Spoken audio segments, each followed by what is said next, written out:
Hello, everybody, and welcome to another Sunday afternoon right here on the Dot Lot. We still get on sound? No, great, wonderful. Welcome back. Welcome to Sunday afternoon here on the Dot Lot. I'm Little Red Dot, and if you showed up, it's hopefully because we are doing a relaunch premiere of the Owl of Lysia, brought to you by Cypher System. Not really, but yes, really, because we're playing Cypher System and all these lovely people, but brought out of the incredible mind of Marsie, who I'm going to actually let take over from here. I'll do all of our sponsory type stuff on the way out. So just take us right into it. Sure thing. Hi, everybody. My name is Marsie Vellan, and you're watching the Cypher System live play of the Owl of Lysia on Little Red Dot's Twitch channel. Joining me today are some wonderful people who agreed to play this whimsical, silly game with me of terror and torment. And we're going to be going through, I don't know, just a really nice time in a swamp today. Now, Gaelica itself is a region in a magical far-off world where a literal gate to hell exists. There are creatures which awaken from world wounds and spread across the earth.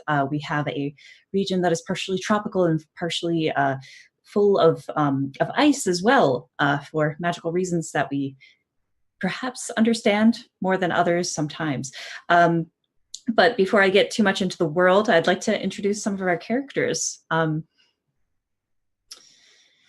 Because that's important, and also some of our players. So let's see. Let's actually start with Ash. Ash, who are you, and who are you playing today? I am Ash, which has been stated, and I am playing Maeve, who is a mystical Gant, Puck, or speaker, who speaks for the land. Excellent. So Gants in this setting are a mixture of trees and people. It's said that at some point, every plant on this earth will one day emerge with sapience and sentience and walk. And for the most part, as far as people can see, that's true. What kind of Gants is Maeve? Maeve is a very humanoid-looking Gant, at least in shape. Mm-hmm. But then from there, the texture of her skin and hair and color differs. Her skin almost looks hard, almost like a marble. It's very smooth with like these swirls and patterns all throughout it. Her hair is very silky, very smooth looking, very shiny, and it's also a deep, rich purple color. Her facial features, though, aren't necessarily humanoid. It's almost kind of like flat, like there is a little ridge and bump for a nose. There are really sharp cheekbones, but outside of that, it's very, very flat and a little bit unnerving because of that. And her eyes are this deep amber color. Very cool. Let's go now to Ethan. Ethan, who are you, and who are you playing today? Hello, I'm Ethan. It's me. Best intro ever. Ethan's playing Ethan.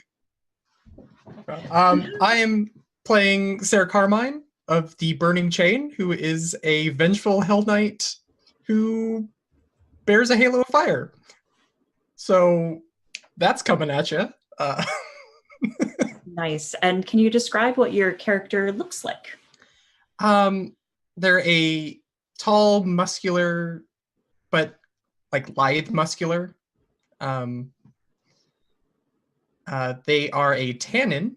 They have red skin, horns. Tannin in this setting are creatures which envelop qualities both angelic and demonic. It's kind of on the same wavelength for one reason or another. And they tend to all come out either by migration or some other means from world wounds, most notably the Hellgate in Orison. And they dress in various shades of red and yellow and black. Breastplate, they have 2 swords. They have a sword on their hip and a giant one on their back. And I think the most like striking feature would be their eyes, which are black with yellow color. The rainbow. Nice. All right, let's move now to Dot. Dot, who are you and who are you playing today? Yes, I'm Dot. If you guys don't know, hopefully you do if you're here. But I am going to be playing a character named Sedna, who I guess you could say in this world is the most, I guess, human of them.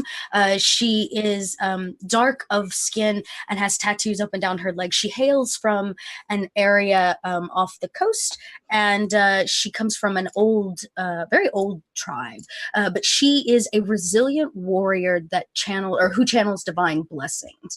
Her people are very spiritual in nature. And unfortunately, they have been recently cursed, they believe, with infertility. So Sedna is out seeking a treasure large enough to offer a god in hopes that she can cure this infertility. Awesome. And Theron in the setting are the closest approximation to humans. However, they're not considered the most civilized. They do have civilized societies, but in the realm of the fiction here, they live amongst and within a world shrouded in whimsy and terror. They are denizens of here, similar to the way that Atreyu hunts the buffalo on the plains. They are part of the world. Oh, and I guess I should say then too that speaking of the world, she wears a large hermit shell on her back from a crab that she had to initiate into the tribe by killing. So she now wears this giant hermit crab shell on her back, and she's nomadic. Yes, and in chat we have Skyra Moss, who played with us for the last 2 seasons as Trin. Hi, Skyra. All right, let's now go to Grant. Grant, who are you and who will you be playing today?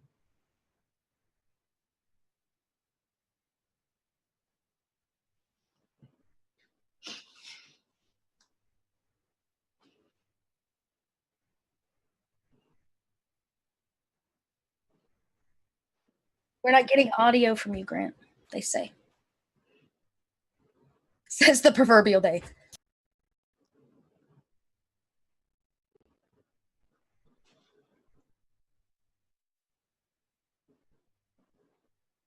We're working on it.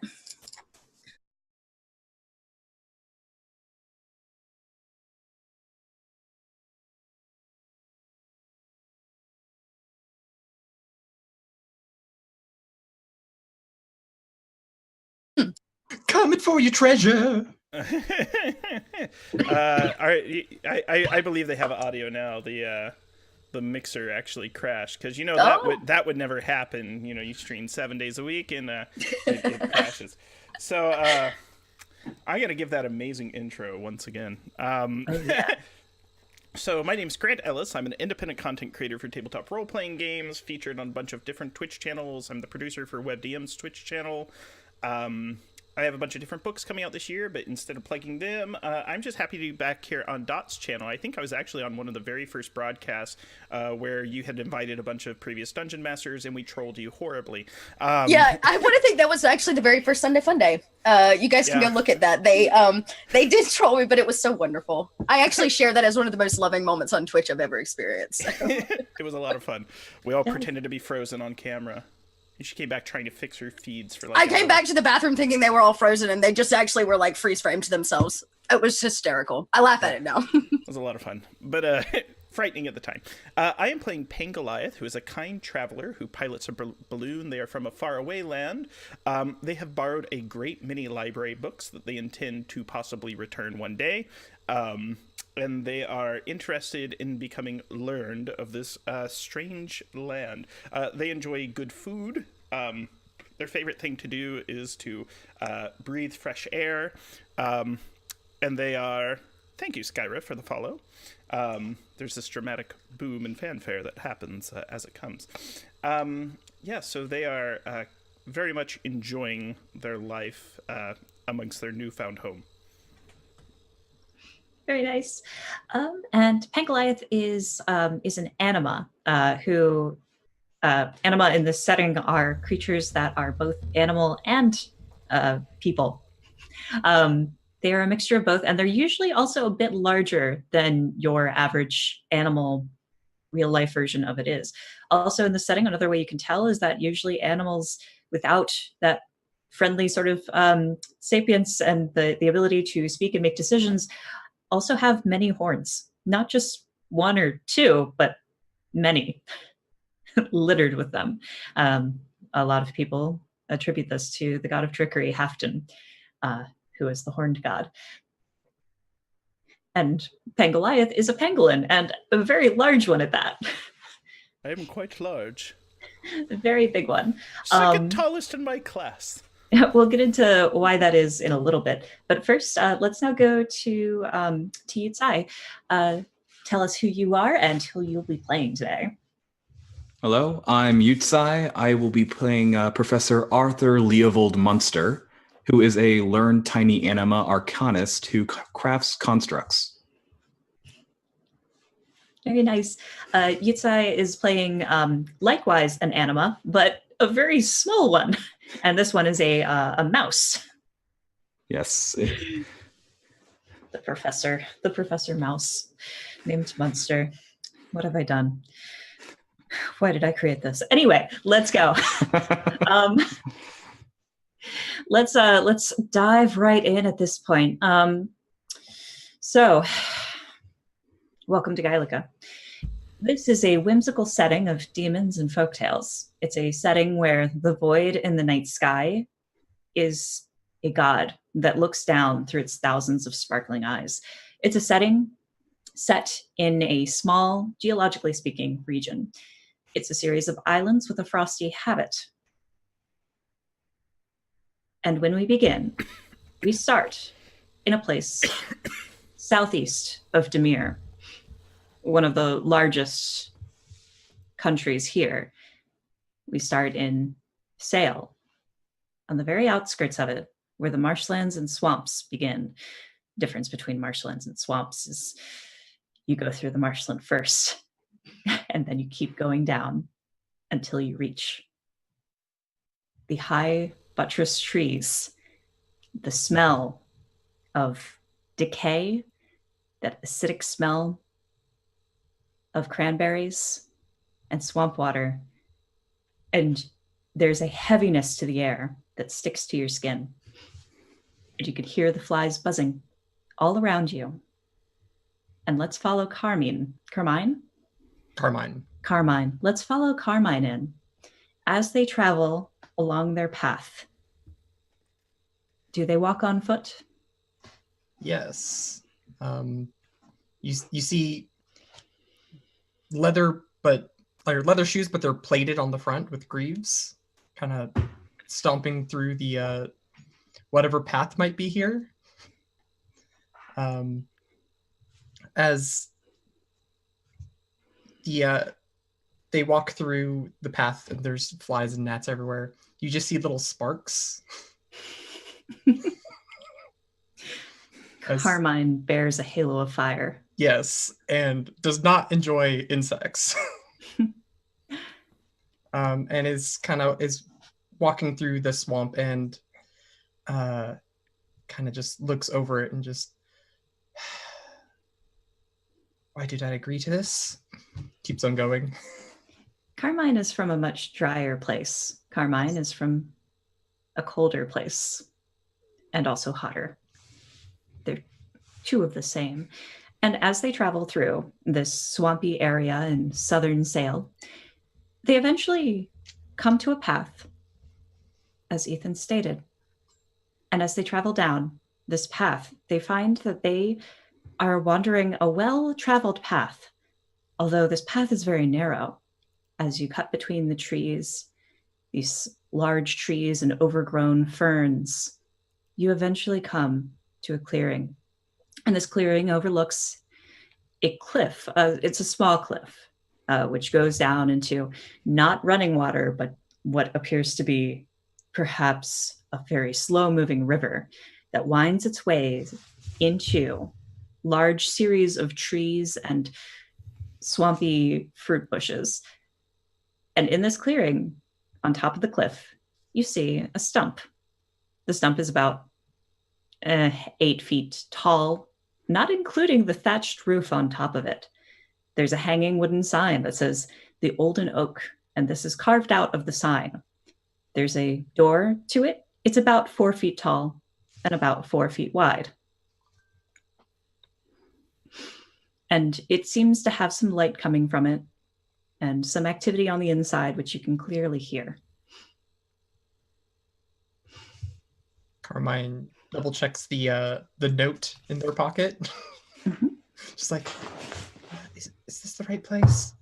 The note addressed to you from somebody named Sariaros, who is a hedge witch in these woods, has invited you into the woods and has told you this is a good place to make a rest or a pit stop, and that it's an all anima-owned establishment. At least I know what I'm getting into. All right. At least I can get my boots dry. Kind of opens the door and kind of like peeks in. They're on like the closer edge to like 6 feet tall. Understood. That's very tall. As you sort of, you have this Alice in Wonderland moment as you creak the door open and poke your head in. You see a large amount of mice and badgers. Just one badger, though. Mostly mice, squirrels, that kind of thing. There's a woodchuck at the bar cleaning out some glasses, who's clearly an anima, wears a very simple shirt and is rubbing out some glasses. And it stares over at you and goes, "Hey, you're too big for the bar." All right, no worries. Close the door. Professor Munster, as you are perhaps making a pit stop here, you see this Tannin poke their head in the door and then close it. Peculiar. He pushes up the glasses on his nose and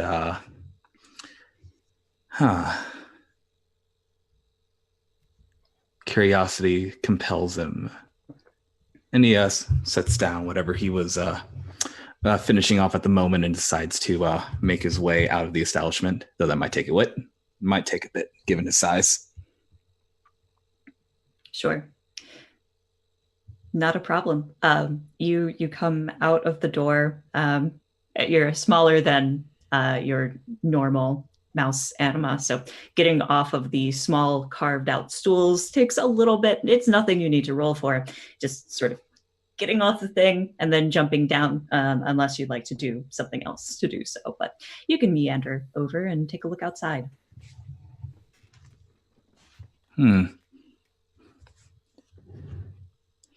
Hello? I think Carmine is actually leaning against the building with like one shoe off and just sort of like looking at it very intently. And you can see steam coming off of it. Everything all right? No, I'm in a damn swamp. You have my sympathies. I am also traveling, and I understand the complications that can arrive with such conditions. Would you perhaps be heading deeper in? Yes. Good. Our goals align then. Would you perchance be willing to take me along?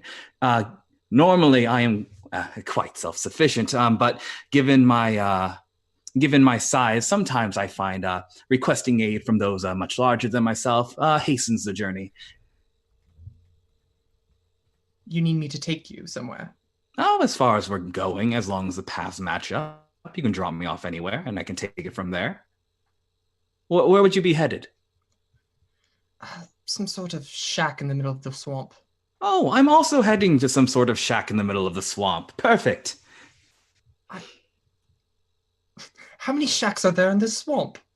I do not make it a habit to visit swamps, so I would not know.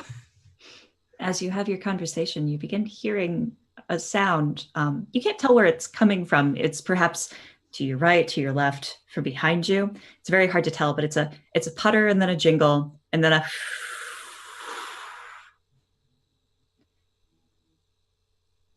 What was that?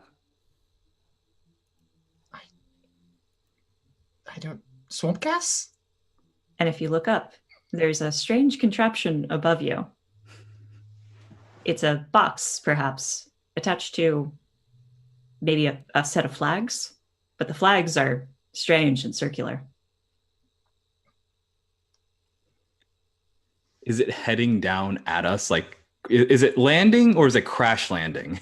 Grant, why don't you answer that question? Oh, I think it's observing. We're kind of. I want them to get a good look and realize that the fish that it's attached to, these fish balloons, I want to make sure they get a good look at the impressive fish. So what I'm going to do is I'm going to sway my weight back and forth and kind of create this pendulum effect. And if I see anyone below, I'm going to kind of tip my hat at them and say, make way, landing safely, make way. If you have something heavy to throw up, please do. Just because I need to weight this. I'm not the best at landings, but I'm also not the worst. This what appears to be the bottom side of a couple of fish of many colored scales, all wrapped in filigree and bars, begins swaying and making its way toward the ground as this sort of spiky rodent-faced anima creature rides it the way down to you, waving his hat. Munster, realizing the clarification of landing safely probably doesn't bode too well, and will make his way back inside the establishment for cover. I've offended him. My anima brother is offended. I must make it right to him. I'm looking for a gift that I can get him, but I don't have much. And I don't want to go with the stereotypical cheese. Besides, I was saving it for later. Carmine is still looking at the boot intently, just unimpressed. The basket lands, and the balloon, following the momentum of the basket, falls over the basket just for a second before rising again and finding some kind of equilibrium.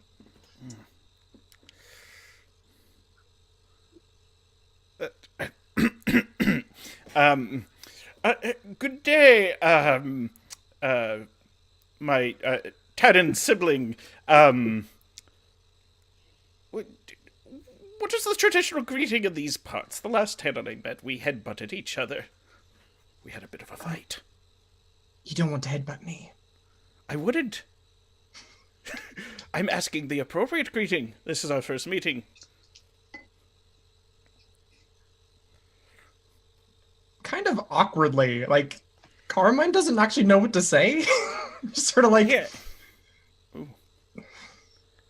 I could show you how we introduce in my land.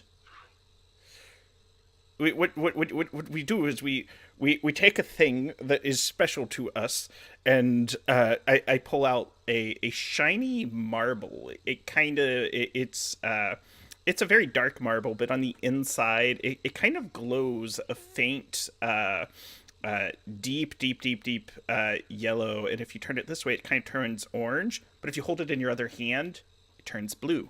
It's just a marble, though. It has no special magical qualities. Of course, it would not have them. And then I kind of take it over here, and it kind of circles with white, and it kind of changes depending on what hand you hold it in. I would like you very much to have this marble, and to remember that I gave you this marble.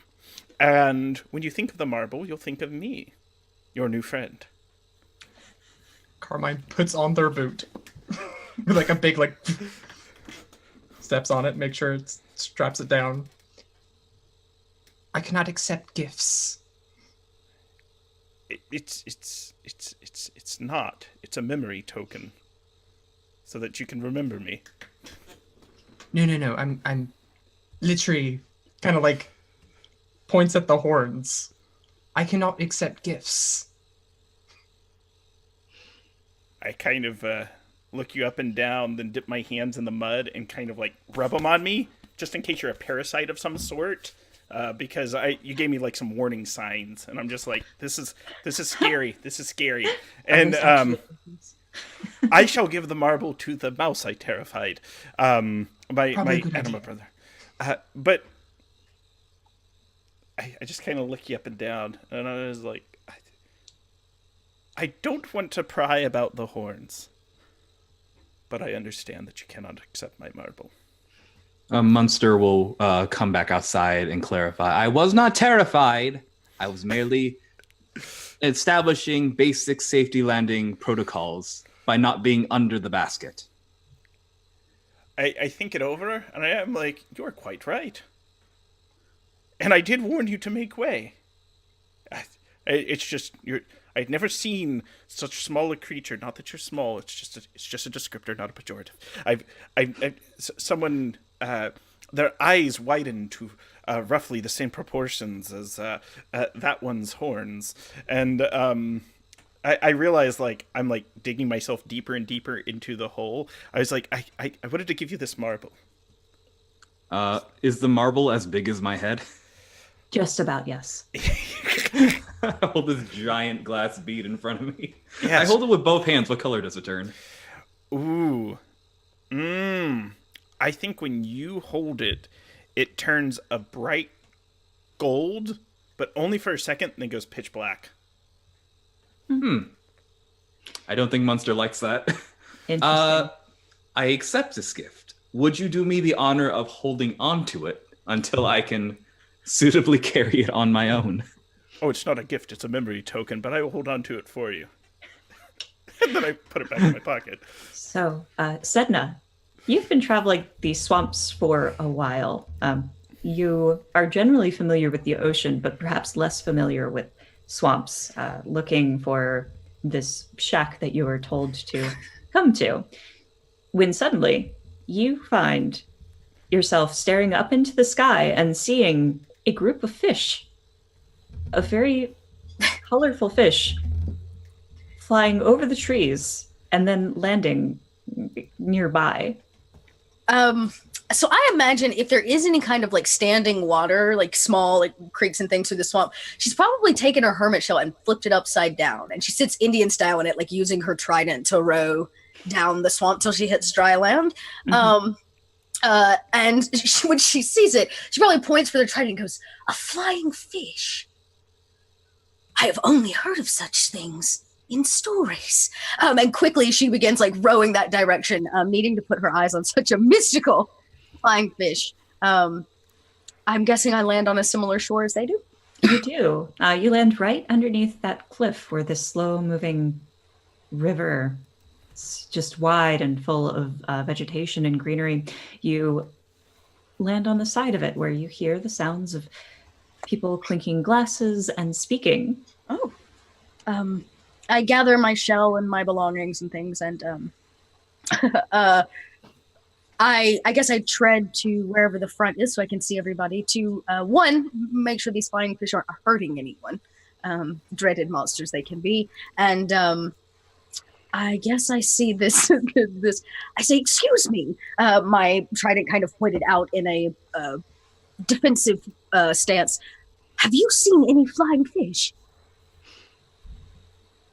And as you climb up, you see those flying fish tethered, as though they were horses at a at a stable, just kind of floating nonsensically above this what looks like a woven basket. Beyond them is a tannin, who I don't know if Sedna has ever seen a tannin before, but a horned red person cooking their own shoe in their hand. You also see a large scaled creature, but it's not a fish, perhaps a lizard, but it's fuzzy, and it is taking a marble or a pearl from a mouse.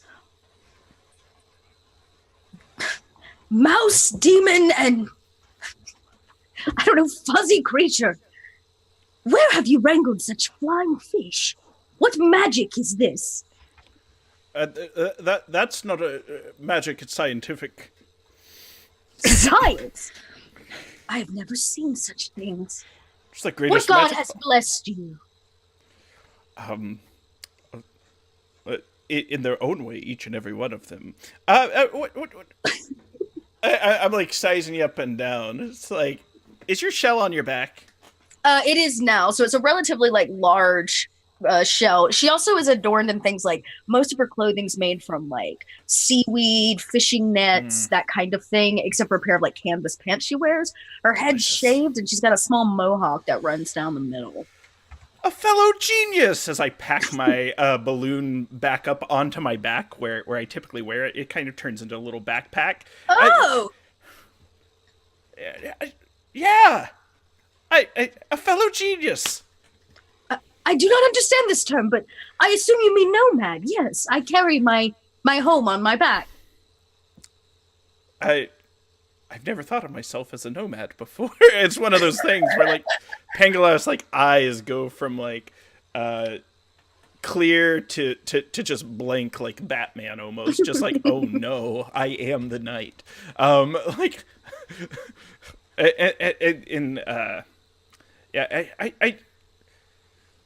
this is a good meeting. I have something for you. And I reach into my pocket and I pull out what would be a very, very small abacus, like a pocket abacus, if you need to do quick calculations, except there's nothing on it. It's just the rack. I was trying to do fast math once and it got dangerous. So it's a broken abacus. But I want you to have this so that when you look at it, you'll remember me in this meeting and that you'll remember that we are friends. She takes it probably upside down the wrong way and goes, well, it is custom that I too give you something of my people. And she reaches and like scuttings around in her shell and she pulls out a hagstone, which is basically like a stone that's been worn through with like holes. And she hands it over and she says, this is worn by the waters in the southern shore. Okay, I take it, I sniff it, and I hold it in my mouth for a little bit. How's it taste? Salty. Okay, I take it out immediately. Salty. Oh. I'll remember you. She laughs. She says, it is not for eating. It is for seeing. I just wanted to taste it, because, you know, this strange new land has all sorts of wonderful delights. And she says, yes, speaking of strange, do you usually travel with such company? I point high to the demon and low to the professor. Not since the last company, but they are quite marvelous to behold. Actually, if you don't mind, and Professor Munster will call over his construct assistant. Gouda, get out here! And like this like mouse thing is like sailing across the ground. It's about his size. His eyes light up. And would it be too much to say that it can scale walls or?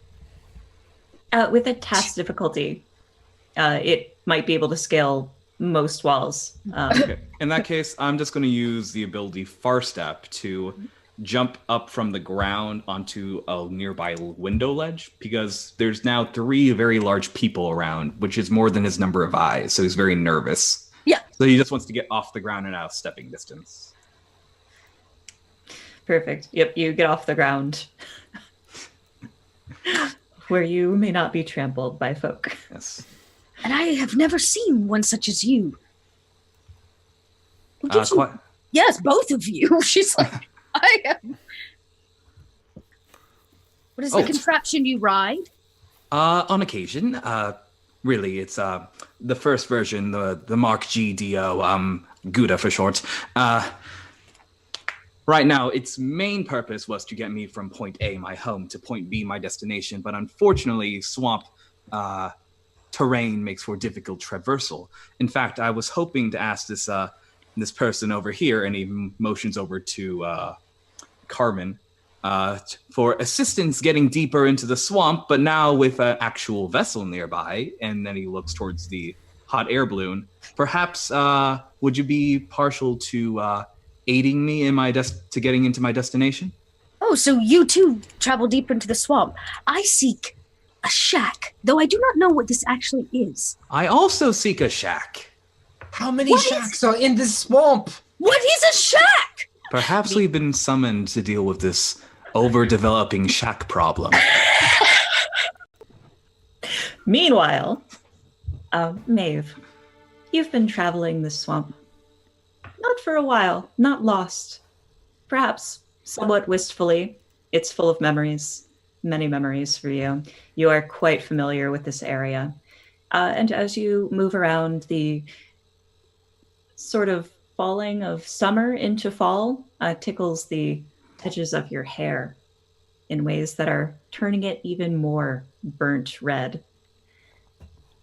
And as you traverse this area, sort of touching roots and connecting with each tree as you go, you come across the sounds of these people talking. And when you look over, you find the Olden Oak, which was I don't want to call it a hot spot because it might not have been, but a spot that you're familiar with in one way or another. And in front of it is 2 anima, which doesn't surprise you in the least. But then there's also a tannin and what appears to be a theron. And you, of all people, know that this forest is actually enchanted, that theron usually can't get in unless they're invited, and neither can tannin. Curious to say the least. Okay. That's fine. That's fine. Maeve keeps walking forward, watching the Theron and the Tannin.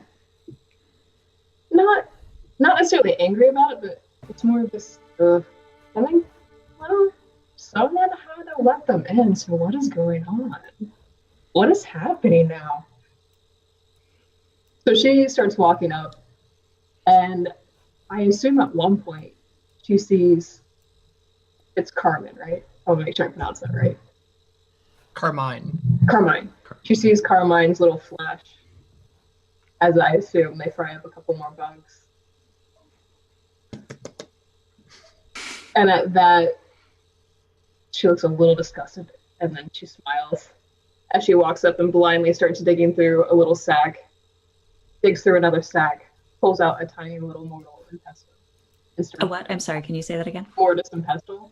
And starts smashing together. Does a couple other little things behind her back and then starts like just casually flicking this powder substance through the air, which starts drawing more and more insects as she's coming. And she comes up to the group. She's like, wow. What an odd lot you all are. Well, I'm not odd. Not last time I checked. That's relative. I lean over to everybody else. Do plants usually speak?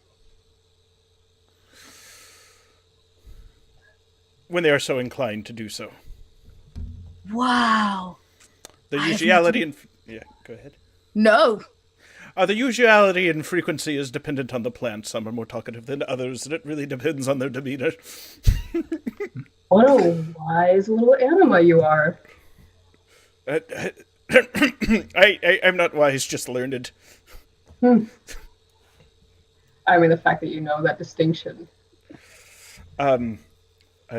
Between you and I kind of look at everyone, and kind of move up close to your ear so only you can hear. I want to give you this so you have something to remember me by.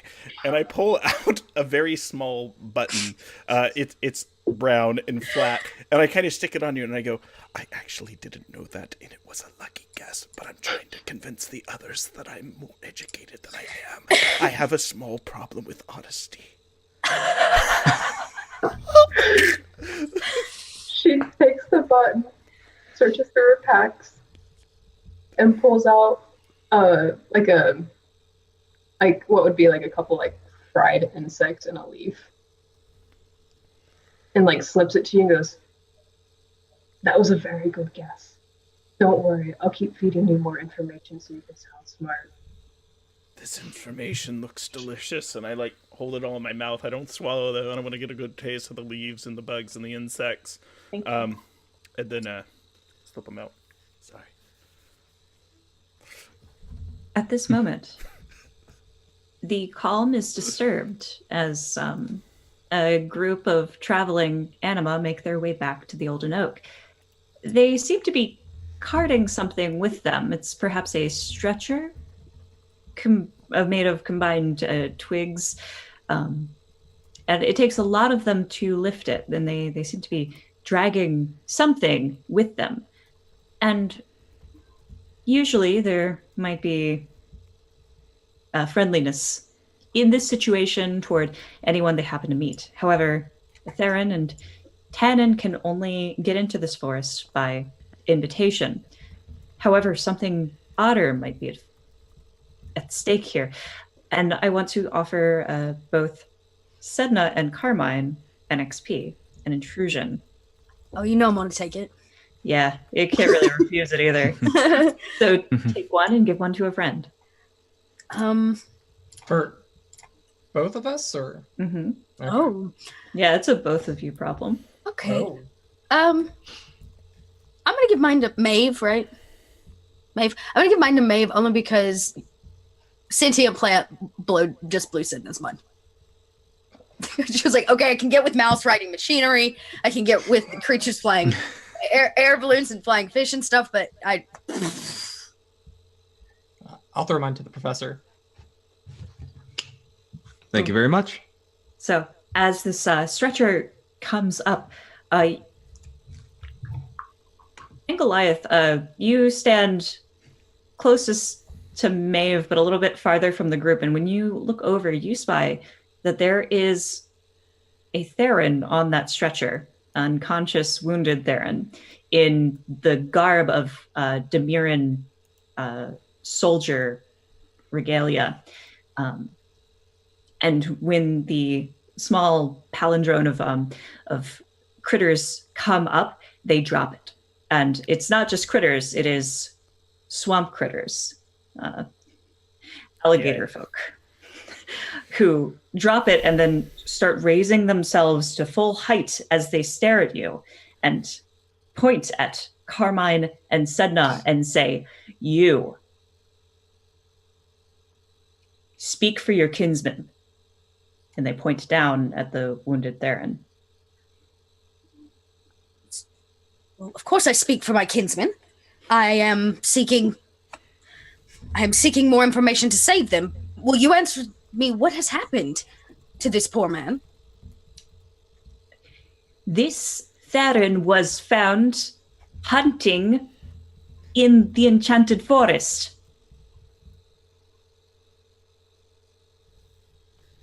Hunting what? I don't know. I don't care. He was hunting here. You're not supposed to hunt here. You get invited. You don't hunt. Those are the rules. They get Are they posted somewhere? Because I did not know these rules. posted? No. Everyone knows the rules. I'll go and They take a begin look to at. growl. I was I'll about to go and say, take- yeah. Go ahead. No, I was going to follow you over to take a look at the body. Oh, I just couldn't take a look at the body. Yeah. They are on guard. What would you like to do to try to convince them? Their yellow eyes are flashing with some malice toward you. They think for some reason that you might be related to this. Oh, did all of you harm this man? No, You simply found him this way. it is dangerous to hunt in the forest. Clearly. So you blame me and him for the fact that the forest was able to defend itself. There are more and more Theron coming in. We have not invited them, and we do not know who is inviting them. Do they all wear this garb? This, and they look down. Go ahead and no, there's no role associated with this. They look at the garb and then look back at you, and then at your garb, and they say, yes, we have seen many of them wearing this. It has more to do with where they came from, I believe. Would we like to speak with the man? You could roll a persuasion check to have the alligator let you. Mr. Alligator. I don't know your proper name. I could potentially heal this man so that we can question him appropriately. The alligator stares at you. Go ahead and roll persuasion and intellect check. This task will be a test difficulty 2. Okay. Okay, I can do that.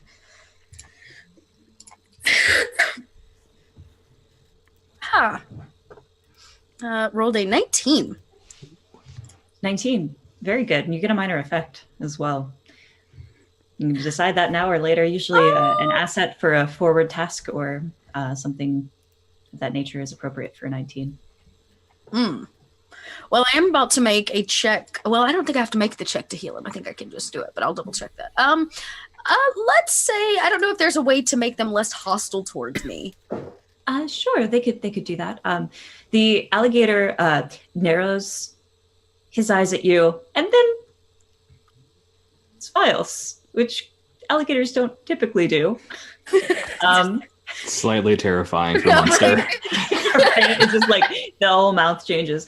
And it seems pleased that you addressed it as Mr. Alligator. It's very flattered.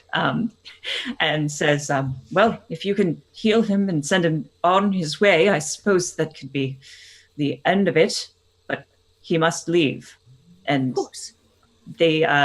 he motions to his group of fellows, and it's about 4 of them, and they walk to the side of the building. They typically don't go into the Olden Oak End. They are bigger than I see. normally allows, but there appears to be a window around the side for larger orders. So they can peer in. Okay. Yeah, so I have something that I've never used before called Blessing of the Gods, and I chose Desire, Love, and Health. So basically it looks like I can make an difficulty test to intelligence check, and I can heal them for up to 1d6 points, so forth and so on. But it does cost me 3 intellect. Okay. So go ahead and spend that 3 intellect. All right. Ask. Oops, that is not what I wanted. All right, and then I'll... You mentioned that you're going to try to heal.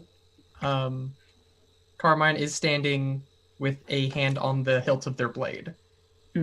Oh, okay. Excellent. So you go up to this wounded. It appears to be a soldier. Your culture has their own form of military, and this kind of dress strikes you as something that would be worn by perhaps somebody in service. Wears a helmet that's somewhat dented in. It's conical shape with protection going over the nose and ears, and then red and black in a tunic down the front. And from the way you threw up your arms in the air, I assume that you... I did. I made it. So for your success, what does it look like when Sedna heals someone? Yeah, so she bends down and closes her eyes and begins to pray over the body, and you hear her kind of whispering prayers to her god, and this kind of essence leaves her, like filters through her, like kind of like a vessel from her hands into the body as she heals them for 1d6. Let's see. Yay, 5. Nice. Kind of bringing them back to life as she passes a piece of herself health through to this person. Excellent. This soldier awakens underneath this power of the divine that you're channeling into him. His eyes snap open, and he reaches out to the sides of the stretcher that he's on, feeling tufts of grass beneath, but only so far, and that he recoils back to his side where you see the grievous wound that you were healing. Now beginning to close up, he coughs a little bit and then looks up at you. He looks very confused. Soldier, warrior, I'll call him instead. Please, lay still. You are heavily injured, and we have questions that need answering. He stares at you, and then the Tannin with their sword, or their hand on their sword, and then around in general, and gives a nod. Before we go forward, what are the rest of you doing? Monster is listening silently, but he's also trying to affirm facts. So the party that brought this person here said he was hunting. He's looking for signs of any hunting gear or weapons, or if he has anything on him. You see, he would have had a weapon while he was traversing the swamps. However, this was stripped from him most likely. The helmet isn't indicative of hunting to you. But go ahead and roll an intellect check to, I would say, deduce or investigate. And this will be a difficulty. It's not hard. It's going to be a difficulty 2 task. Okie doke. I'm essentially assuming he was hunting because, food chain, all that, things hunt. And he may have been hunting where he wasn't supposed to. And these alligators have no reason to lie. Metagaming, this ties into my character descriptors, etc. I'm kind and I have inabilities in figuring out falsehoods and other things. I have no reason to not disbelieve these alligator men. So I'm currently kind of fumbling through my pockets with trembling hands. What would I gift these alligators? And so that they might remember me.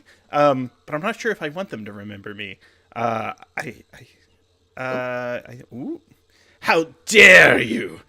No. Hey, we're getting rated by WebDM. Hey! So I'm mostly observing for any unusual behavior. Hey, folks, they must be coming out of Lost Girls. Here for more Cypher System? Cypher to Cypher. Can't get enough. Just in time for us all to switch places. Yes. Change places. Pro streamer. It's not that bad. No, it's fine. But for Munster, what did you get on your roll? Oh, I got a 17. Excellent. So, as you search around this man's body, and I shouldn't say body, that makes it sound like he's dead. As you search around his person, you note the following. You note that there are pouches on his belt that have different kinds of vials on them. Might be used for poisoning or perhaps something else. You also see that he has a cross belt that normally would hold a sword, but it seems to have been stripped from him. But there is, to your sort of Sherlock's eye, a tan line on his tunic that crosses over, indicative of some kind of poorly stowed archery weapon. He might have been here to hunt. Those vials are interesting, but he's already awake, so really no time to take or examine them. Yeah. Okay, he'll just keep examining and watching. Okay. Grant, do you want to finish your thought?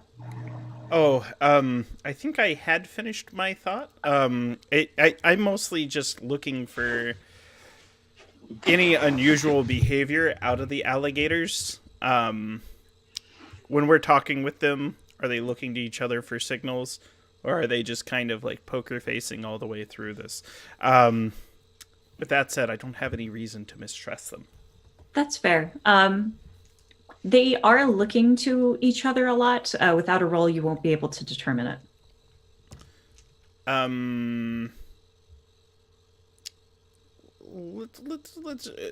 But I have picked up on them looking at each other a lot.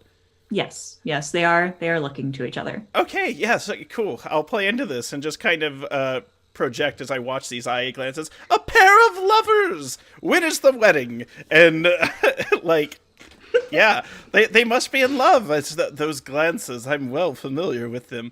And I'm just going to kind of proclaim it, and then I'm going to introduce myself to them almost inappropriately during this whole conversation. And I have gifts for both of you to remember me by, because I might as well. This is an old fish hook. It's very dangerous. Be very careful with it. And don't use it in the swamp, because you have to be invited. No hunting there. But you can wear it as a makeshift earring. And this is a thimble. I got it from my brother. They're scaly, chunky alligator hands close around these things as they look to each other and then back to the things. They seemed confused, and but they'll keep them. They don't know what to do with this. they're engrossed a little bit. Some of them have never seen a fish hook before or a thimble, and they are looking at the things, and then they begin to actually strike up conversations with you on like what this thing is used for. It's a miracle of the modern age. It is used to outsmart the fish, the oldest and wisest of most creatures. And that is used for digital protection. By that, your digits here on this part of your body. When you're making clothing, you often might get pricked. As you can see, I'm very finely dressed. Pardon the mud. I was worried of parasites. And yes, these are gifts to remember me by, because we are friends now. One of them puts the thimble on their finger, but it just kind of spins around as it's balancing on the end of their talon. Just swirls it. Maeve, what are you doing right now? So when Maeve watched these alligators come up, she kind of took a step back to really listen to what they're saying, because this is news. If Baron are getting in without permission, then these two might be here without permission also. It's kind of They might. Hmm? They might not be here with permission. It's entirely possible. So she's eavesdropping. Yes, and Maeve, would you like an intrusion? I would. Because as these thoughts touch your brain space, it begins starting to jump to the worst conclusion. So go ahead and take that XP and give one to a friend. All right. And let's see. I will give one to the terribly tall Pangoliah. Excellent. So as these thoughts are rifling with your brain, you realize that the chief ward master, one of the people going around and keeping up the wards, was Sariaros. And something terrible might have happened to her. And then you realize the exigency of the message you got from her might be related.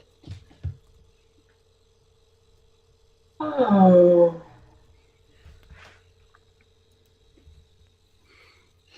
Okay.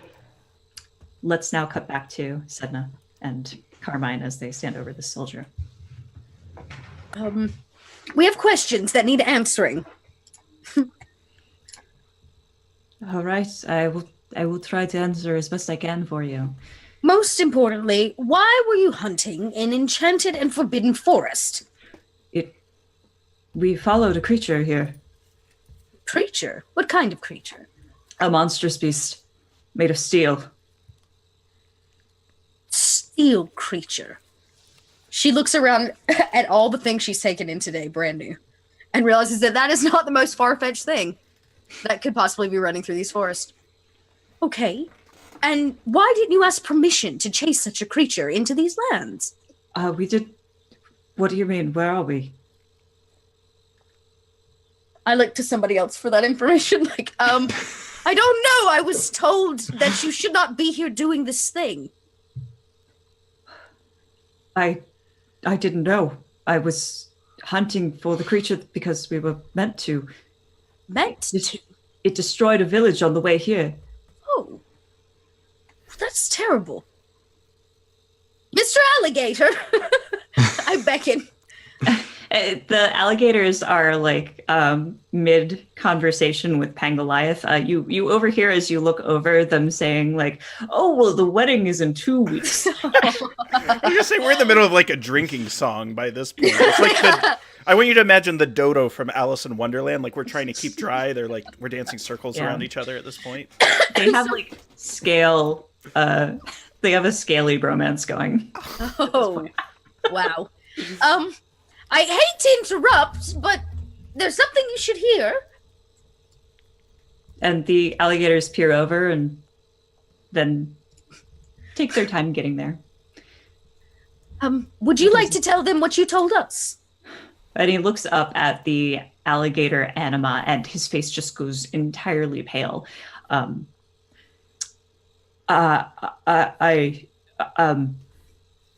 sorry. We have, just like in real folklore, some anima have a reputation amongst their circles. So he's going to do it. He's just scared at this point. He says, I was hunting a beast. And then they start getting angry. And he goes, no, a metallic beast, a beast of iron and steel. It came into these lands, and I was meant to hunt it with a, oh God. And he says, my unit is still out there. I look up at the Mr. Alligator. Did you find any others? And the alligator peers down at him, like one eye over, because they have the side-facing eyes. Right, yeah. Turns again to stare at you with the other eye and says, we have heard that there were several, at least, Tharon coming in. Well, you hear this. They do not hunt your lands. They save them. Still hunting on our land. Well, who can we talk to write such a confusion? If this beast is as terrible as you say it is, we have not seen any sort of indication that we should be afraid. He said it was destroying villages. Not our villages. Yet. And he seems a little offended at that sentiment. I speak only truths and mean you no offense. But it is difficult to blame all of this on one man. Look how terrified he is in your presence. And the alligator gives a shrill grin once more, feeling perhaps joyful at this man's terror. Let us give the man what we promised, which is a chance to leave. You may go. And go ahead. Oh, make sure you tell your commanding officer that the borders of this forest are protected. And the man just starts nodding, and the alligator leans down his snout right next to the man's head and says, "Get out! Go!" Woo! And this wounded man just jumps to his feet and starts gallivanting off like a puppet on strings, just running into the distance. He trips once and then and just keeps running, disheveling his helmet on the way. So that kind of went well. You said there were more. Who do you answer to, Mr. Alligator? We answer to the forest. You don't have like a leader or a captain or a king? The king of the forest? There's no king. We used to have a king. Then we ate him. No more king. That seems reasonable. It just went full Marsie in here. I'm sorry. Did this king leave behind a successor or a wife, a queen? You're asking a lot of questions. I am new to the area and mean you no harm. There is no king. We follow the rules of the forest because they have kept us alive. You question a lot of our rules after just coming in. And his face his snout just starts coming in close to your face. Are you sure you want to be asking these questions? When traveling, you don't want to break the rules. It's true. Quite agree. But if we don't know what they are, then how are we to not break them? Were you invited here? Or did you come? Show me. I pull my letter, right? Mm-hmm. I pull my letter. See? I am looking for a shack. He reaches out a clawed hand, takes it, opens it up. I do not read this tongue, but I know the signature. Oh. He hands it back to you. Thank you. So you could potentially point us in the right direction? And you, he points at Carmine. You were invited? Yes. I caught a brief glance of the other letter. And kind of shows their own. I believe I'm going to the same place. He reaches out, takes it, reviews it. I also don't speak this tongue. What is this? Hell speak. But I know this letter. I know the signature as well. Why is she inviting all these people? He hands it back. I have a sneaking suspicion. Kind of looks over to everyone else. They've all mentioned a shack. Well, if you are here by invitation, we have no qualms with you. Do not hunt our forests. What if we come across this steel beast? If one exists, I don't know. Coming across something's different than hunting. Hunting, we'd have to be looking for it. Coming across is just happenstance. Law of the forest. Law of the forest. This one gets it. Eat or be eaten. Well, good thing he's coming with us then. All right, but I don't want to miss the wedding. We'll be back in a jiff, for the wedding and all. Do you have a date? It's pronounced GIF. Sorry. Oh, sorry. Back in a GIF. I couldn't resist, sorry.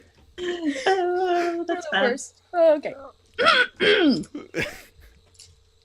So, are we all headed there? Did you all receive an invitation? Yes, at least I did. I thought there would be multiple shacks, but apparently there's only just the one. I hope it's larger than this one, so that we can all fit. Right. Can we take the air balloon? I'm tired of walking. You can, because you're little. It's not very large. But you're welcome to ride on my shell. I've waited for weeks to get this mouse in my air balloon. Come, Munster. You are small enough to fit. Please mind the tea set in the books, and we can ride together. But we won't be that far. I'll make sure I fly low. Munster will readily agree, happy that he doesn't have to move at like 1/10 the travel distance of everyone else. Gouda can only move so fast. Poor little. Okay. I guess I'll show you where the shack is. Come on. Oh, thank you. I assume it's the same shack. Munster will whisper over to Pangoliath, is she the forest? And when they say forest, is that her, do you think? Or am I reading too far into it? I'm from out of town, and their ways are strange to me. However, I think it would be impolite to ask. Madam Maeve, Mademoiselle, are you taken? Are you married? No, I am not married. Okay.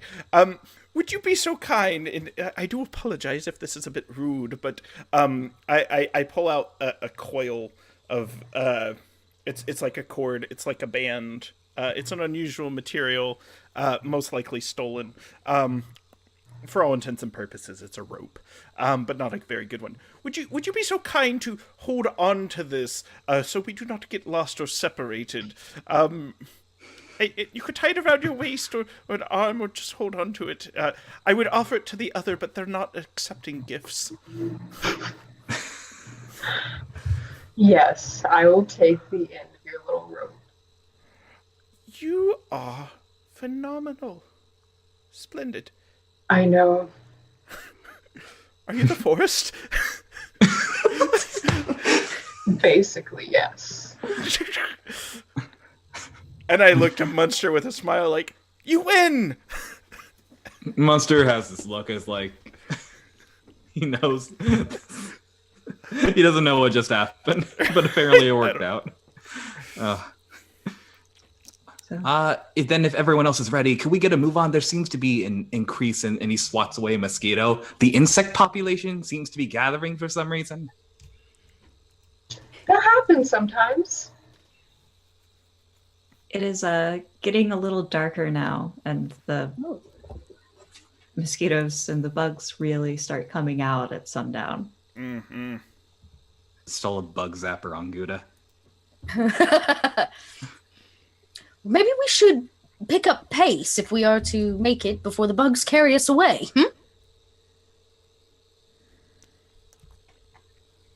Okay. Now, Maeve, you know this forest well. You know the drier paths you can take, or you can take them through the water, in which you will probably be fine, but then you have the balloon and a person who seems to be a little bit on fire all the time. One of them seems to get by well by riding on her shell. And she has webbed feet. Yes. You can also procure a boat for everyone as well. Really like a rowboat. What's the approach that Maeve takes? I think Maeve will go through the water. Okay. And at first she will not procure the rowboat. But then as she sees how much of a struggle it is for everyone else and it's slowing her down, that gets annoying. And then she gets the boat. Perfect. You would probably be able to... If you go out at first, and I assume that Pangoliath gets back into his balloon and Munster goes with him. Yes, Gouda comes along. Anima sticking together. And Sedna can probably use her shell again as she was doing before, but poor Carmine, they are Not having this swamp. having this swamp at all. The bugs are getting to you. You've got water in your shoes. You feel like, oh God, there's something around your foot.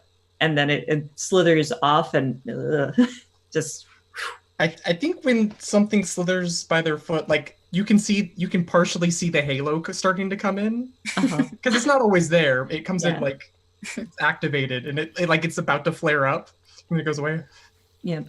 So go ahead, Maeve, roll me an intellect check to find something that would make a suitable boat, either one that's been abandoned someplace here or some sort of structure that would work, like raft.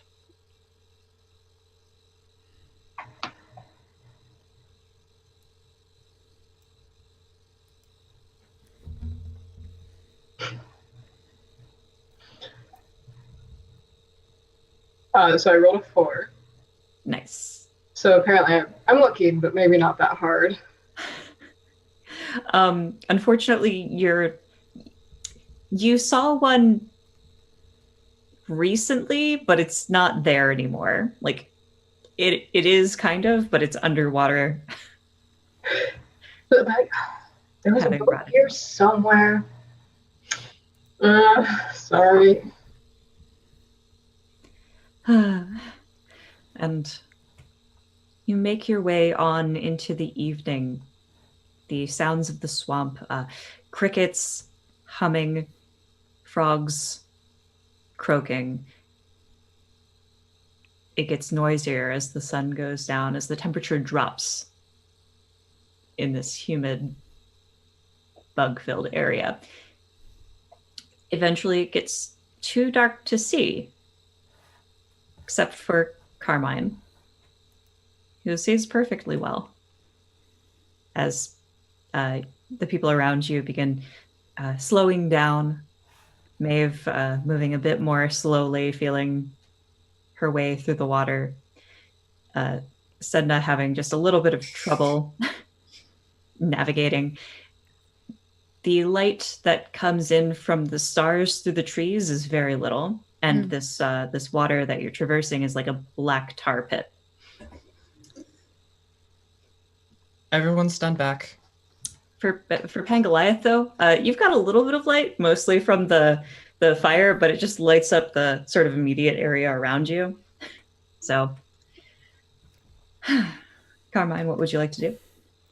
Oh, I was gonna activate my Halo of Fire. Nice. Try to flame. Perfect. So you activate your Halo of Fire. Spend those points to do so. Yeah. sometimes that's not a great idea in a bog, Nope. but it's fine here. At this moment, it's okay. You flare up. It's a bit more extensive than usual, I'll say, but you don't set the entire place on fire in a gaseous like hell maw. It just and then it's a bit bigger than you expected. Sedna, in front of you, suddenly the area lights up ablaze. How far does your light go? How long? It doesn't have like mention of, because it does burn you. It deals 2 points of damage to things immediately next to me. So, like, I'm standing away from people. Yeah, I imagine you put distance between yourself. You're able to see well enough to have that. So if a torch does like 1 fire damage, it's probably twice as bright as a torch. Excellent. So yeah, it sheds light. We'll call it 30 feet away, like a short distance.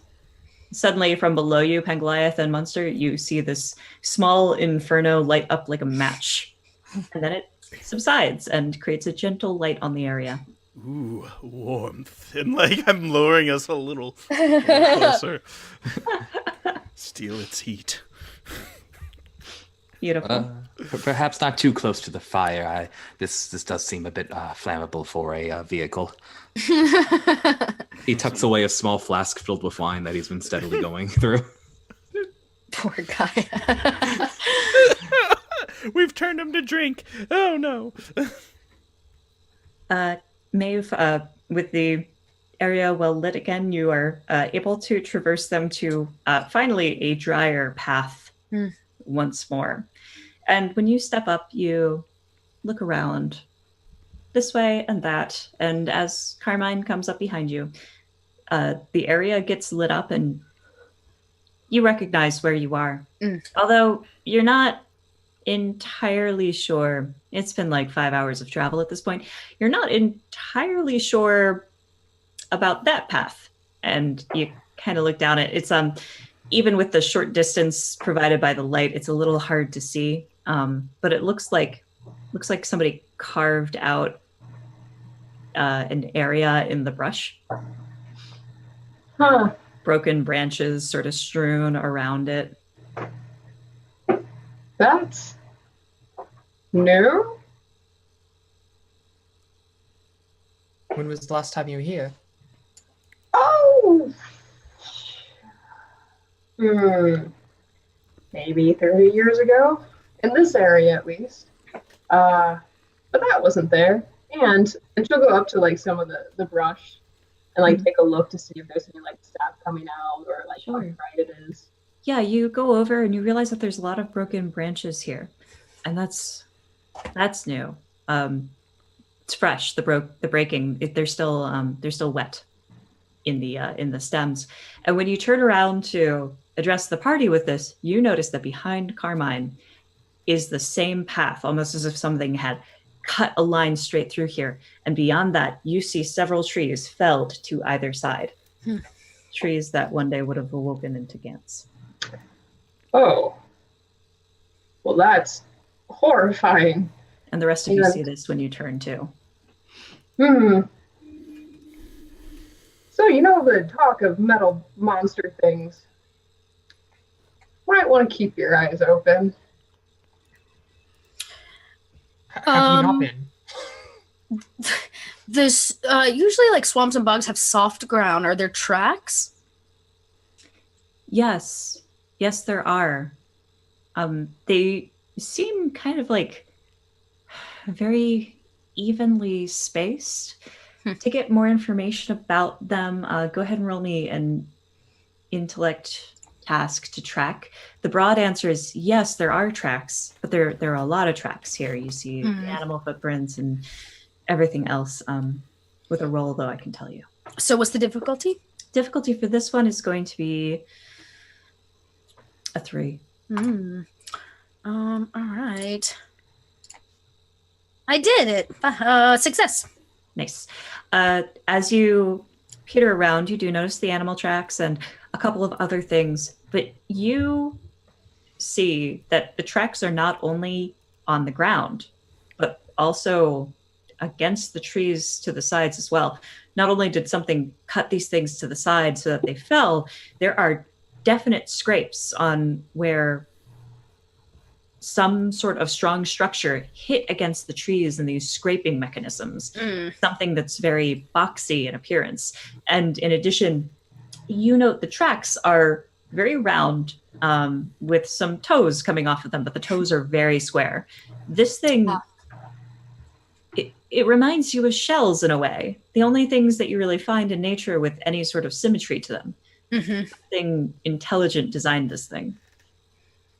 I kind of use my trident to point out the tracks, and I think you are right. It has come through here. Strange, the tracks are. Geometric.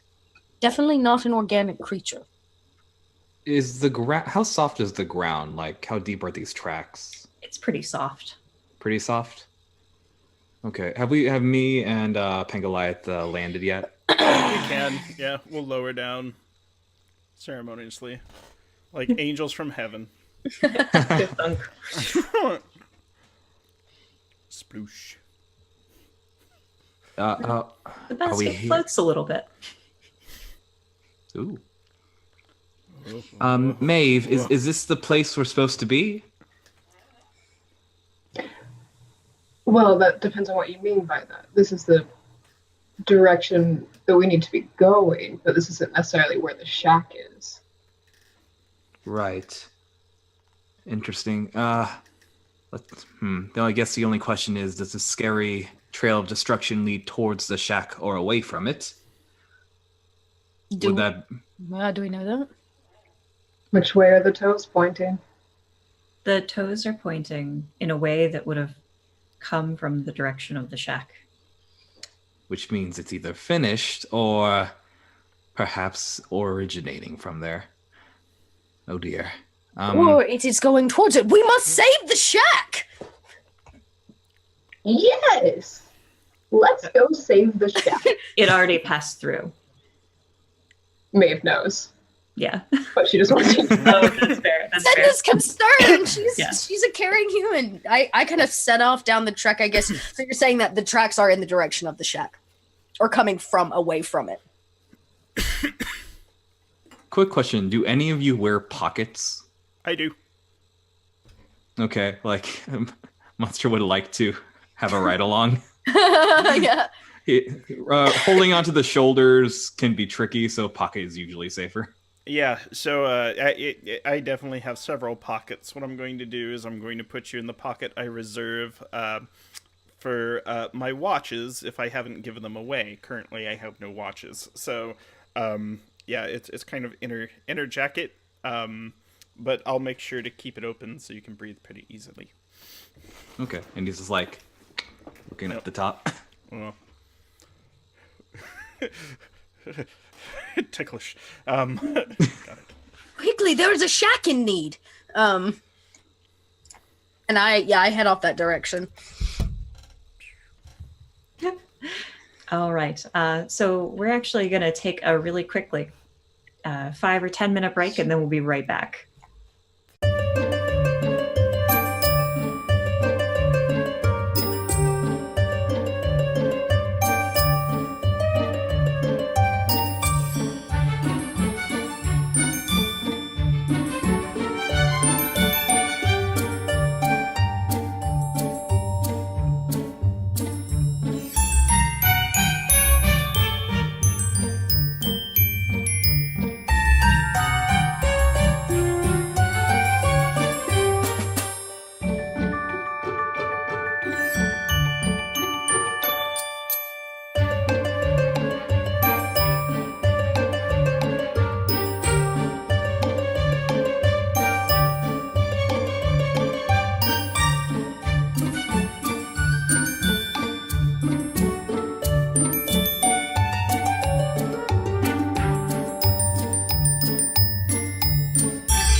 tracking of creatures is fairly common, though this is a new sort of environment to do it in. Yeah. $50 donation. What? It just came in. Thank you. Nice. Now we're in trouble. Thank you very much. Let's see what kind of strange occurrence happens. Just give me one moment as you travel through the dark. Feel free to strike up a conversation or ask a question of another character that you haven't done yet. Oh.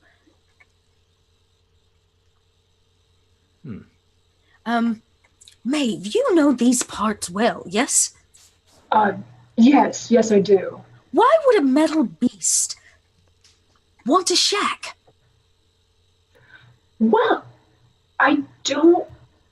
You know what? I was about to say I don't think they want the shack. But What is it that they want? either what's in the shack, if the shack was important at all, or something deeper in the forest. I'm curious about you personally. Do you have a shack? No. I don't really require a shack. My brain's processing this. Lives alone. I believe no she means shack. that she's her own shack. Oh. And then Mabel kind of lead into Goliath and just be like, I'm a little bit too big to fit into a shack. If I'm the entire forest, you know. And then leans back. Pangolai is trying to think of a way to be like, well, you're not so big. I happen to be mammoth, even though I'm like way littler than you. In my head, I'm very big.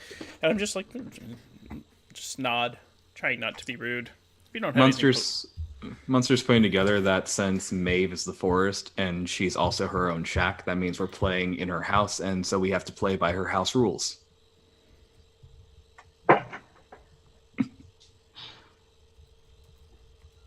Do you know what's in the shack, Maeve?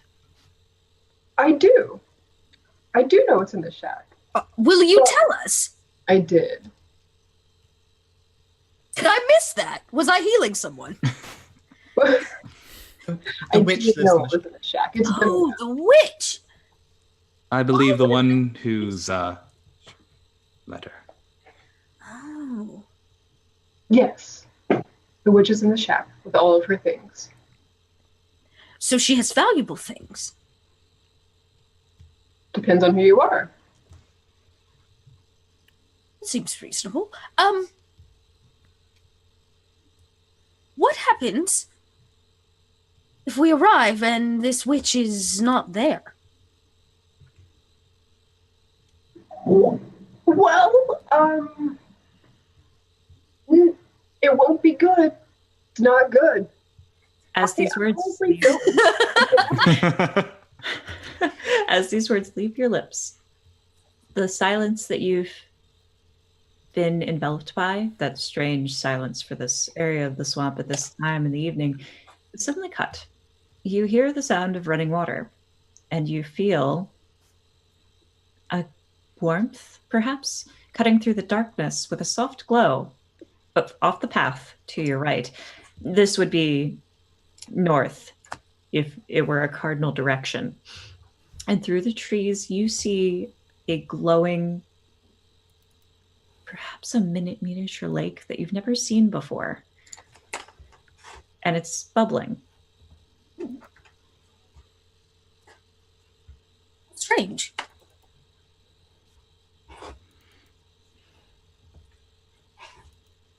That is very strange. Maybe we'll go up to the bubbling lake Sure. and stick 1 foot in. So as you go ahead. I was like, if you could give me just one moment, I feel like I might be able to do some preliminary research. And he's going to start drawing some symbols in the air with his little nubby hands, and which start to glow. And when he finishes, he casts scan. Okay. So as Maeve walks up, she's still going to walk up. You might be able to hold off before you just stick your toe in. Monster will discover. So you cast scan. You determine this to be a level 7 lake. very powerful. The lake And- has a level? Yes, yes. I it didn't does. know that. Cool. Yep. The lake has a level, and it's a level 7 lake. And you it usually will pick up on like individual creatures. It seems like this whole thing has this mind. And I'm trying to remember if scan gives you anything else. It's if I pull it up here, I can. Thank you. If you can drop that into chat. I usually tell you like what it's made of, and Scanning a creature object reveals its level. Whatever facts that the GM feels pertinent about the matter and energy in that area. Mm-hmm. So, like, I can tell something's poisonous, but I might not be able to tell, like, if that is, like, if it's released by a cylinder contraption that's connected to or something like that. Okay. Yeah, you determine that it's a level 7 lake and that the lake itself is giving off an energy. It strikes you that this might be a world wound. Oh my. But you're not sure of the type of world wound it is. I believe you all are familiar with the concepts of world wounds, correct? as soon as you say world wound, Carmine moves over there, who was previously standing on the path. You know what? Because said that, you know what? I'm gonna say. I'm not sure I understand. The world has wounds. Well, then, I feel Carmen might be able to elaborate better than I can in this particular field. And they don't. All right, then. Okay, Carmine, would you, please tell me more as you ponder about this world wound. Oh, I was mostly going to suggest that we leave. They're very dangerous. Oh, why is this? Latent, trying to like remember their studies. Latent. Yeah, sure. You don't have to roll for this information to sort of jog Carmine's memory about it. World wounds are typically portals into other places. There are several celestial bodies in the sky. Even the space between the stars is considered a body in this region. And world wounds are considered to be portals to each of those places. Okay, so I have a lot of knowledge of the gods, not necessarily of. So let's see, what do I have? Divine knowledge. Mm. So related knowledge of godly stuff. There's always a good chance that standing too close to a world wound will get you sick. Oh. And I don't have the materials necessary to prevent that. Will it make everything around it sick? Including the bog? Potentially? It could grow? I think. But we can't just leave it here. Would Munster know how to close a world wound? That's a good question. That will require a roll. Okay. An intelligence task. Go, Professor, go. Go, Professor, go. All right, intellect. Do I know the difficulty? The difficulty for this one is going to be 5, and there's not a lot understood about world wounds, so this roll will probably get you where you can learn to find out how to close it. Okay, I'm going to put it in a level of effort then. Okay. No assets. Okay. Close. That would be a 12. A 12.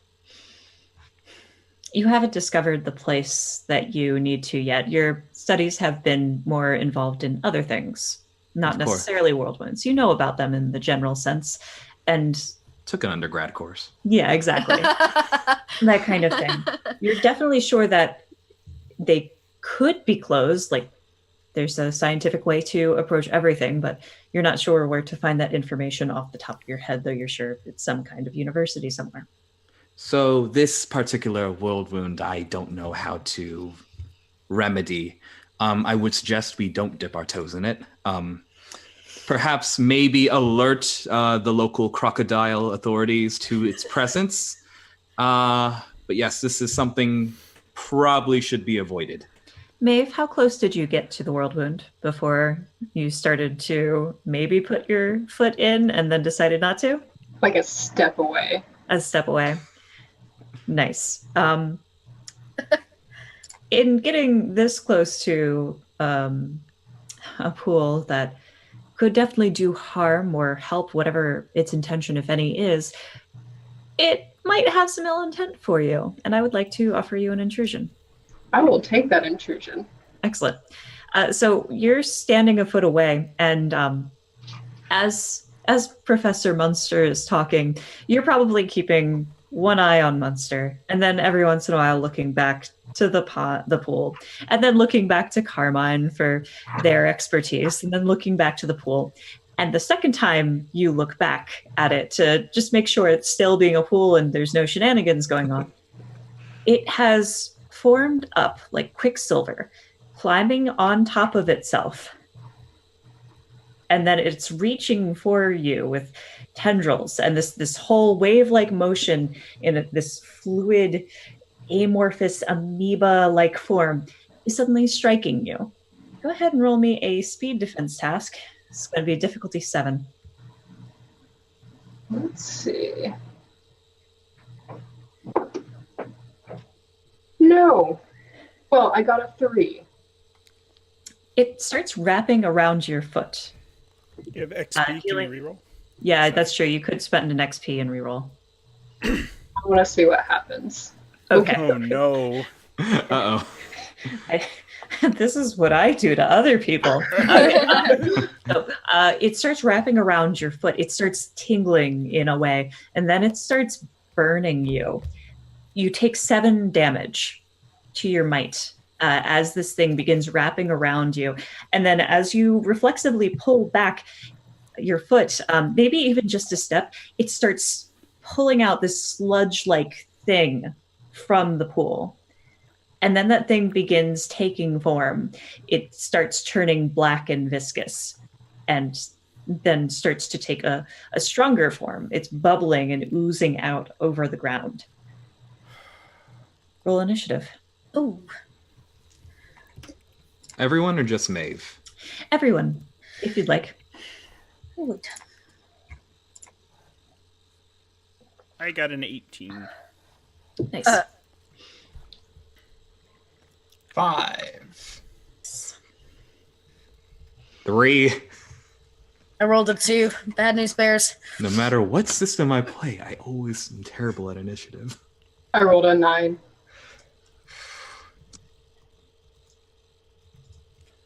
So, Dot, you got a 2?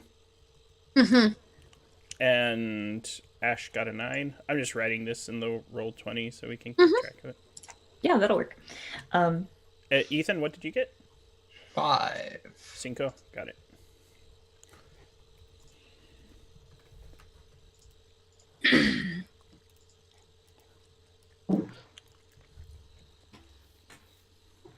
So on this thing's turn, it goes first. It begins, as it's taking form, more of this this black viscous material is sloughing out of the water and winding around until this giant centipede-like structure has been pulled out. This is the creature that has come from the world wound. It is black and inky like the void between the stars. Roll initiative. Oh, you did roll initiative. That's its turn. Its turn was to move out. It is now on this plane. So, That's bad news. I believe Pangoliath rolled 18. Yes. All right. I want to shove it back in. I'm going to try. So here's a question about that. Shoving it back in an attack or no? It would be an attack, yes. Okay, got it. So, Pangoliath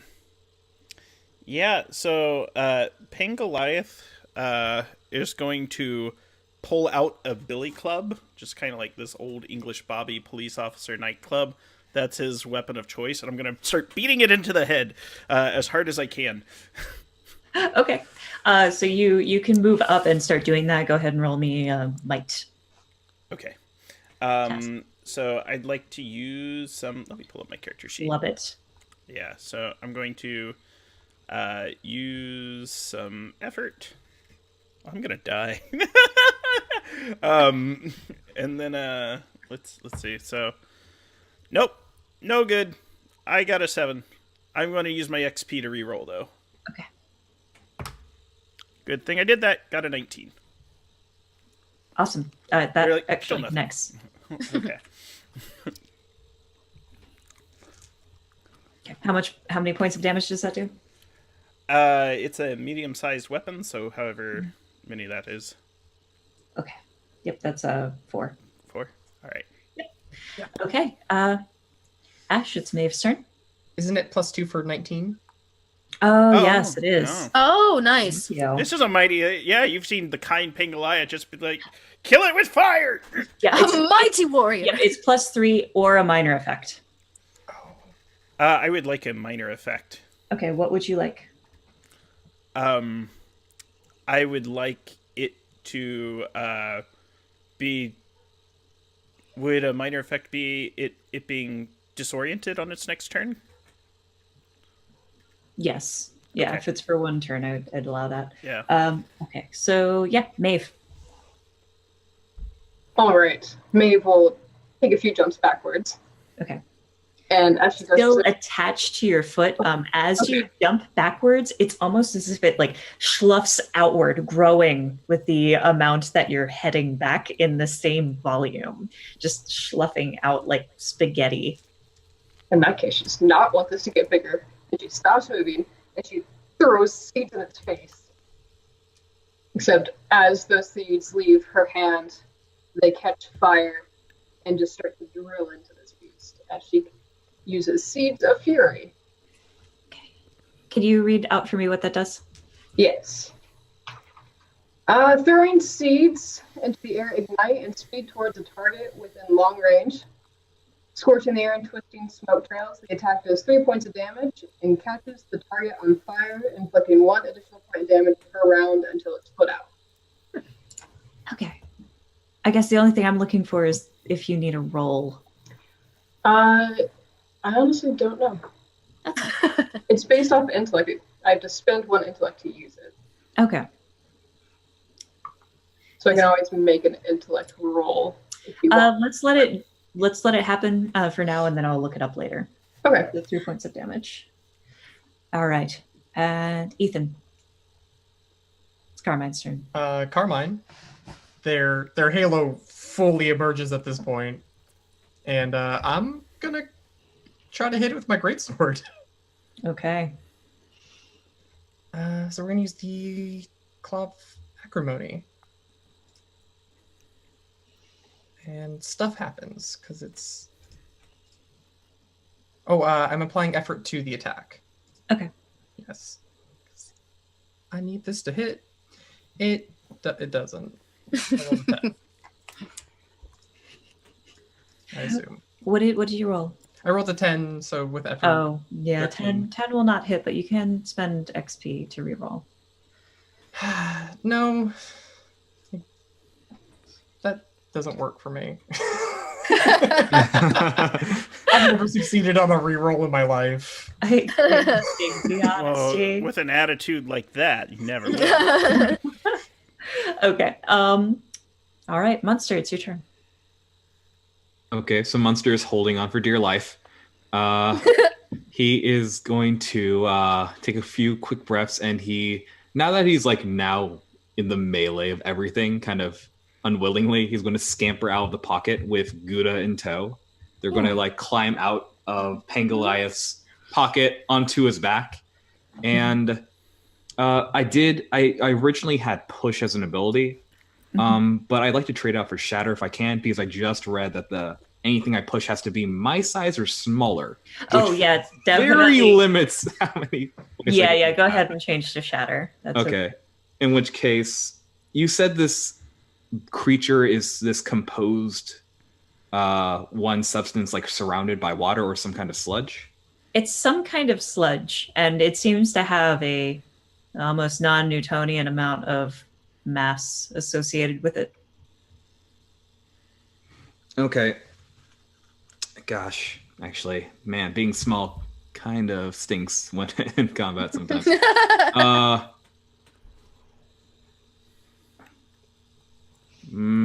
Yeah, for now, Monster's just going to try to get to safety. He's going to far step away a safe distance to get himself immediately out of melee range. But he will see if he can leave Gouda behind on. Gouda can give me an assist when I attack, and he's next to me. Can that also work for my allies, or is that just specifically for me?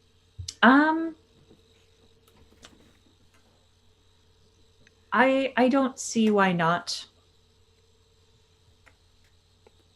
I think the intention is that it's supposed to be for you, but honestly, I don't see why not. Just know that as a level 2 creature, it only has 6 hit points. Right. Okay. Yeah, I'll leave him with Pangoliath then for now, and I'll just far step away to safety. Okay. Oh, I pulled up character sheets. All right, Sedna, it's your turn. Okay, after the shock of the gooey thing that crawled out, I gather myself. Sedna gathers herself and takes her true warrior stance. As she pulls the trident, and she's gonna make an attack on it. She's going to, she'll use, I guess, let's thrust. She thrusts it forward and says, "Go back from whence you came." As she stabs at it. Okay. Question in the character sheet. This is just a minor thing. In it, it says damage. Now, thrust gives me a +1 to damage. Is that the mod box or is that the damage box? The mod box is going to be the one that adjusts the difficulty of the task. If you're doing something like wielding a light weapon or wielding a heavy weapon when you only have medium proficiency. Okay, got it. Okay, so then it just goes straight into damage. Okay, I want to make sure I rolled that right before. And the difficulty for this? I have it close to me. Combat's a little different than normal things. Yeah. So yeah, I guess I just roll. Is that just a regular might to make the attack? Yes, it is. Okay. All right. Well, then I'm gonna roll it, not knowing the difficulty. I'm gonna apply effort to this one. Okay. There we go. Yeah. Excuse me. So it'll do 5 damage because it's a medium weapon. Is 4, right? And then 1 extra for it being a thrust motion that she's trained in. Awesome. +2 because it's in 18. Yes. Oh, hot dog. Yes, that does connect. We're murderers. Yeah. It just wanted hugs and smooches. Oh. All right. At the top of the round, it is its turn. It is disoriented, and it begins crawling around the area, going to strike at the first person it can really lay into. Bring it on. And that's going to be somebody close. And it's either got to be Carmine, Maeve, or Sedna. And it's going to be Carmine. Because it's almost as if it's responding to you. It's got fire on one side, people shoving tridents in the other, and for some reason, the thing that misses, perhaps because this thing is a Hell Knight, it goes after specifically. Interesting. Almost as if it knows. And it puts itself up on its back and goes to strike at Carmine. And I need you to roll a speed task for me. All right. And it's decreased by 2 steps because it's disoriented. All right, and I also have training, so that's fun. Nice. So I rolled an 8 +3, 11. So 11 is unfortunately not good enough. It slams into you, its body beginning to pile in on itself like an accordion as it begins wrapping those tendrils around you. You take 7 points of damage as it burns into you. It will start sizzling and take 2 points of fire damage. Excellent, cool. Yeah, it's a different kind of burn than fire. Sometimes fire doesn't work on these things, but this one is not like that. Yeah.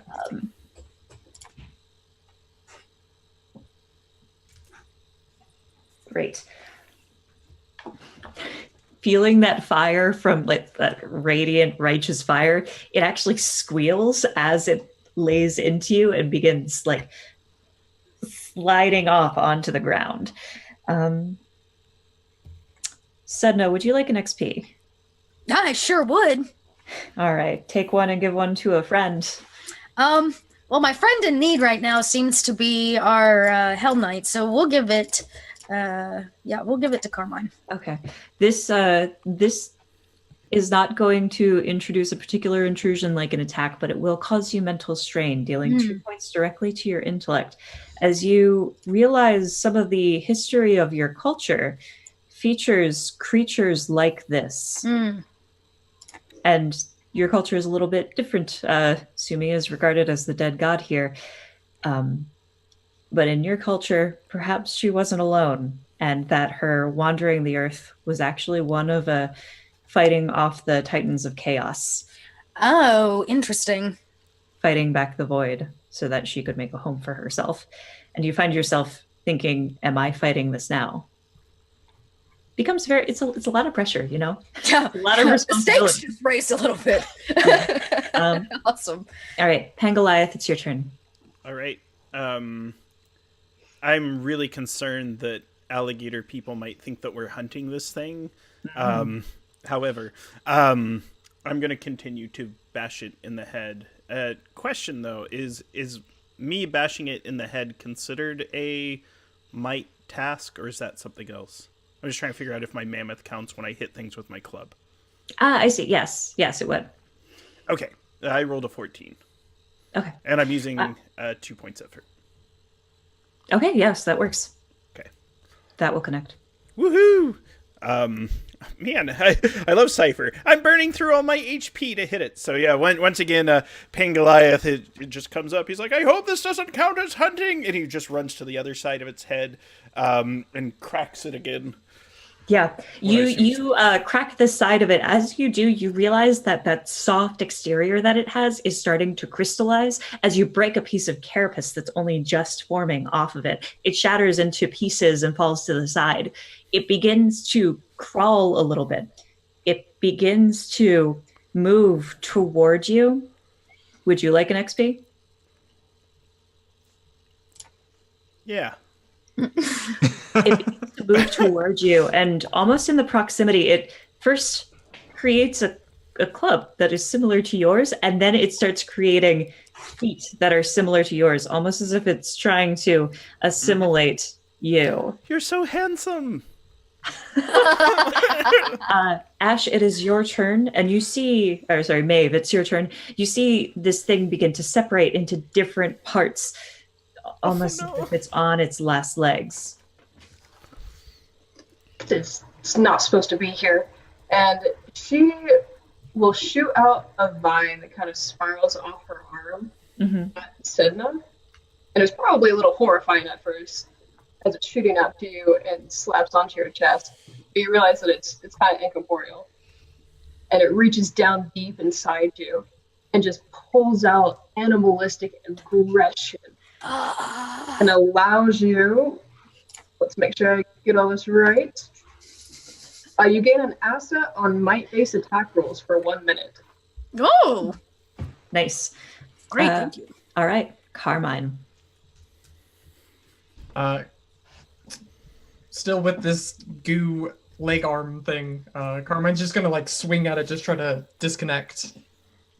Roll to hit. Not gonna do well because I don't. Yeah. Okay. A 17. Oh, nice. That connects. It also does an additional point of damage. Yep. So we're dealing 7 damage. Yeah. How do you do it? I think it's sort of like a slash. Like it cuts the piece off, and that kind of creates it. Kind of rears up. Maybe reveals like a part that was still inside the goo. That was sort of like its glowy core. And then leap for that and just slash it out.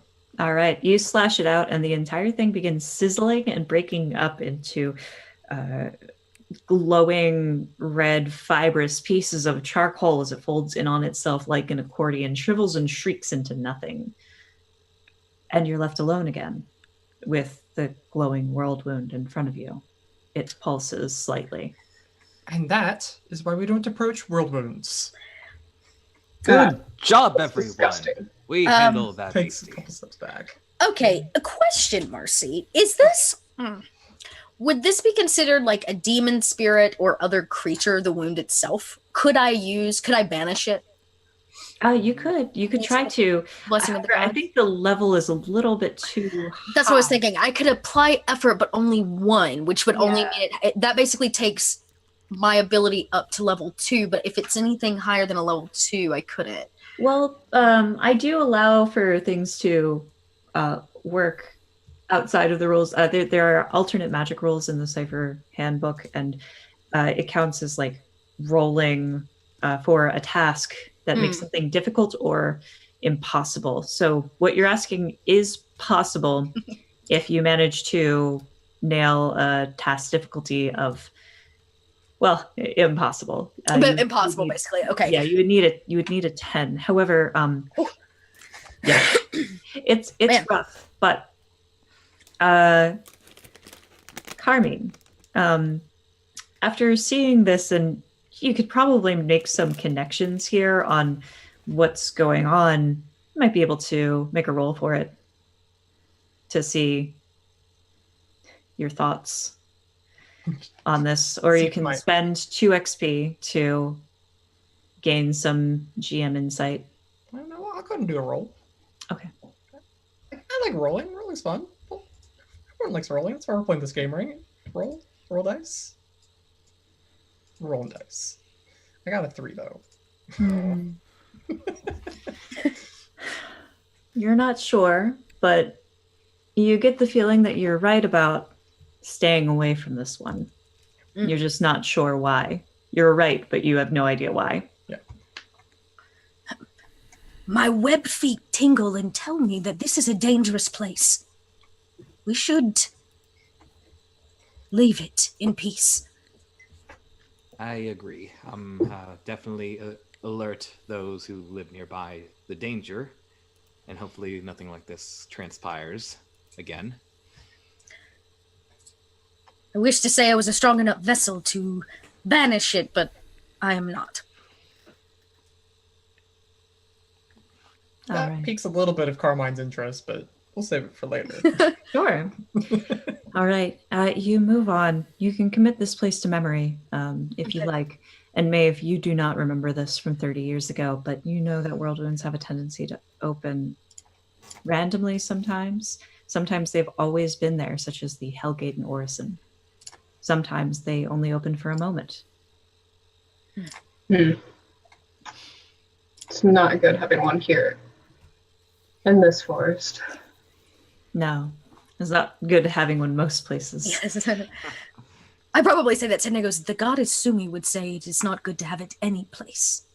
Yes, but in this forest it's closer to me, which I don't like. No offense, Carmine.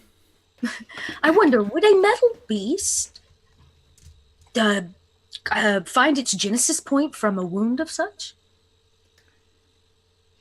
Huh. That's a good question. I don't know. What if this is not the only wound here in the fog? Not an impossibility, that's for sure. This witch, would she have answers to such mystical things? Well, she'll tell you she does. Salty. Damn. Well, then maybe we should hasten our step. I fear what it could mean if we hesitate any longer. All right. You move on, and the rest of your journey to the cottage is not long, perhaps 45 minutes of silent hustling as you make your way down this, I would say beaten, it's not really beaten so much as beaten through this path that has been carved.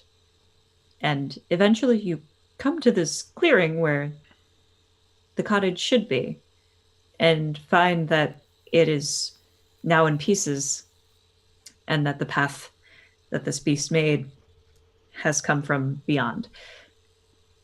And you smell campfire when you get here, however. And My nose track it? Yeah. Well, I imagine Carmine is still glowworming a bit. Take there for a bit. Yeah, but there are about 3 moons out tonight. And they shine a good light on this portion of the area, which is cleared. And you see the fire.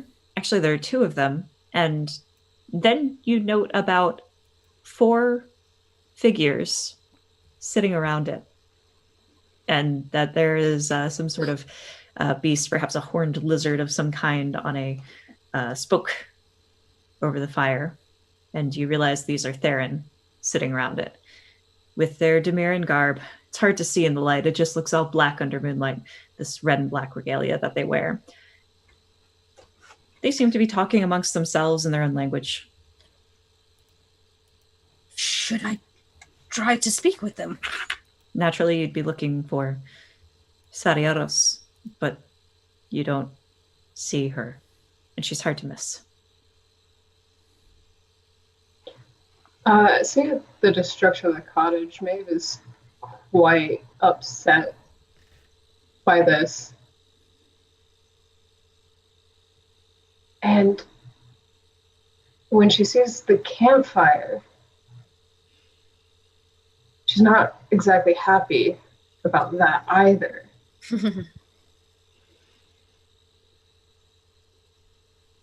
But she also understands that diplomacy is a really good thing to start with. So she's going to stay here and be like, you know what?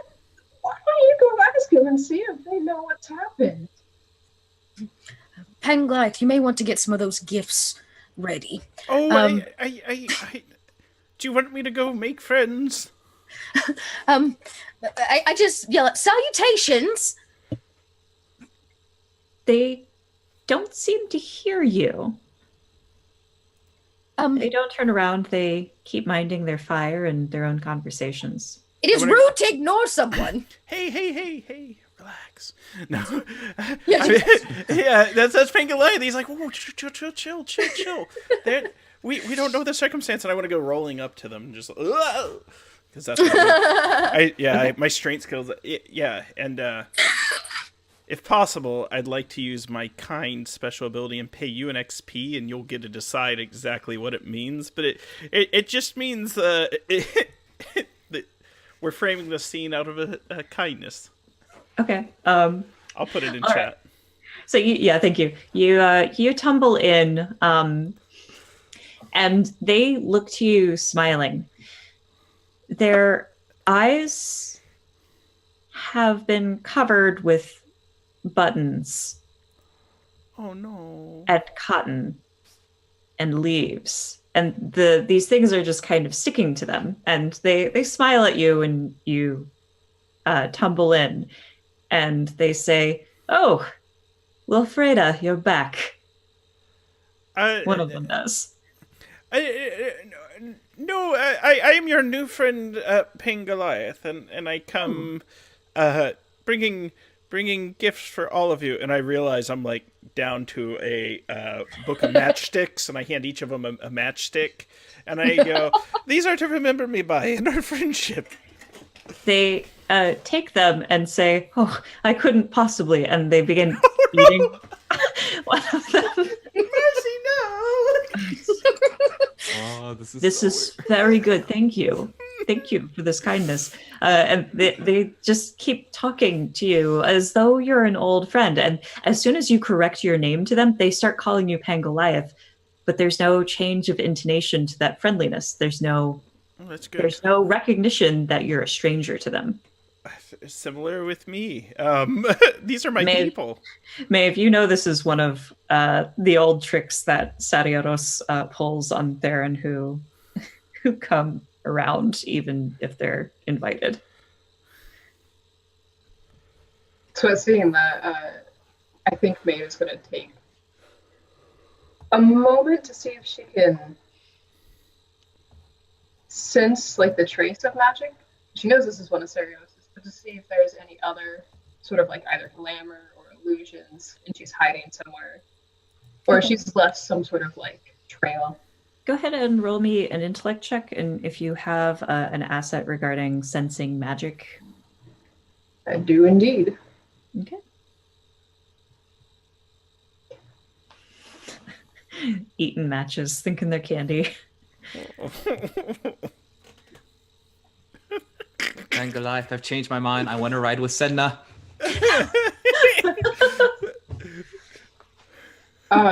I rolled a 4, but I do have an asset. You recognize the glamour from history, but you can't tell where she's hiding, if she's hiding. I'm going to start brewing them tea. As well. If you break the glamour, you could possibly question them, though. But how people respond when they break out of a glamour can be very varied. Yeah. So, our friends there are not in their right minds, and they need to be snapped out of it. Oh, you should help them. And she kind of pushes Carmine and Senna towards them. Help them?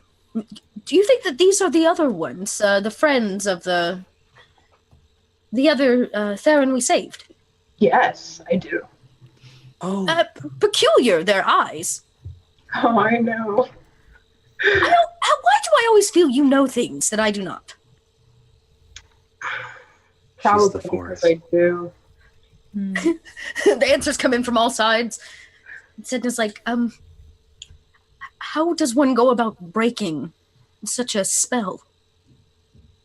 Oh, just try and, peel the buttons and leaves back. I feel like this is not a good idea. Even for Sedna.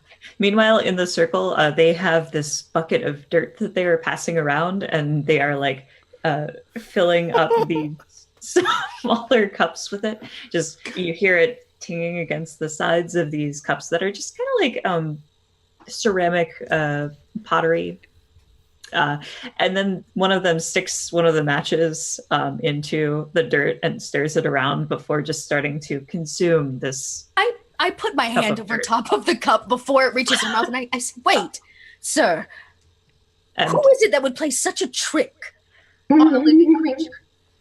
And this gentleman looks up at you with these leaves covering his eyes and this wide sort of unnatural smile and says, "Oh, good evening. I'm sorry. Did you want a cup first? How rude of me." And then begins to pick up the bucket to... Sedna, I think we might need to resolve this issue before we get any straight answers. Gouda, if you could... And he's going to try to get Gouda to, crawl up one of the people's faces and, remove the glamour over their eyes. Okay. It starts... crawling up, and the person goes, "Oh, is this Annabelle?" and then just goes to slap it as though somebody's playing blind man's bluff with them. Go ahead and roll me a speed defense roll for your construct. All right. Let's see. Difficulty for this will be 3. All right. Difficulty is 3. Demanding. Yep. And here we go. Display magic. Hey, success. I got a Nice. 9. Nice. Oh, no, 11. 11. It rubs up their face a little harder, leaving kind of a scratch that is rough as he pets his own face and then turns, and your construct is able to take one of the leaves and start tugging at it, but it's not actually quite strong enough to rip it off. You know it should be, but perhaps it's being held on by some sort of magical force and not just stuck there.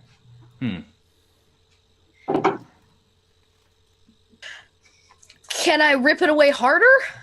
With more might? Sure, if you'd like to punch your way out of the magic. Go ahead and roll me. Just remove their eyelids. Yep. Sedna is going to be a might difficulty. For this enchantment, it will be a 5.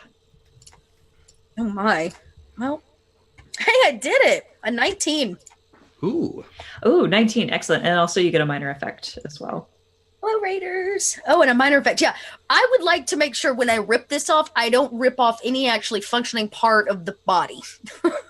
Okay, that's probably good. So yeah, you rip off one of the leaves, and underneath there's sort of a cloudiness to this fellow's eyes as he continues smiling at you, and then slowly it begins to fade, and he starts looking confused, and then slowly feeling up, and then around his mouth because there's dirt there. They were drinking it long before you got here, and then his hands shaking, like tear off the other piece, or at least try to, but he's not strong enough. And then he looks at the other people, and then he looks at you, and then at the fire where this lizard is, and he thought, I don't know, it was something else that what he thought it was. Oh. Are weird to eat for Demirans in general. He looks terrified, and Okay. he begins to almost scream, but it comes out as sort of like a It's okay. Calm yourself, sir. Calm yourself. I try to like shh. Should I reach up and rip the other one off? If you want to, you can, and you don't need to roll for this one. Oh, And Carmine and Maeve are taking their action long recovery rolls at this point. We're just watching. Yeah, just watching. we mean, yeah. we mean you no harm. I want to help you. Stand still. 1, 2. You rip it off like a Band-Aid. And he doubles over and then brings himself back up and looks like he's going to vomit, and then does. Oh, I give him some space. Yeah, there's just dirt and coming out, and lots of it. And he is finished after a little bit, and he wipes it off, and he says, what happened? What happened? What happened? What am I? I was hoping you could answer that question. Oh, God. Well, I bet. I've been here with my... And he looks at his friends just like laughing and eating dirt. With my friends. Yes. What is it you are doing here? I was hunting something, and then we found a beautiful maiden. Right. I'm going to suggest you take your things and you leave. Now. Where are we? What is going on? In the middle of a bog. You are, unfortunately, trespassing. You weren't invited. Yes, right. You have reaped the benefits. chest. I wasn't invited. But the lady with she had beautiful red hair. Show me I your bet letter. she did. Do you think that's our witch? I do. When you, Pangoliath, when you ask him to show you his letter, he sort of absentmindedly pats around and then produces a letter of marque from the Demiran Senate and hands it to you. All right. I'm going to turn and hand it to Munster because he's little. That way, my sins have been washed of stealing this letter of marque from the So I turn back. I go, my good Munster's going to check this out. He'll hop off and have good help with it, and so we can like read it and verify. Yes, the letter of marque. You can like stand on the whole thing. It's about the size of an A4 size paper, and it's got a wax seal that has since been broken, with Demiran insignia on it, and it says roughly along the lines of, "To the keepers of the borders of Demir, we charge the 22nd unit of." I need to make up a name. Gosh darn it! I did so well up until this point. The illusion has been broken. All right, chat. No. Yeah, right? Yeah, start naming things. You guys are good at that. Bodie Yeah. McBoatface. Bodie McBoatface. Yeah, the 22nd unit of the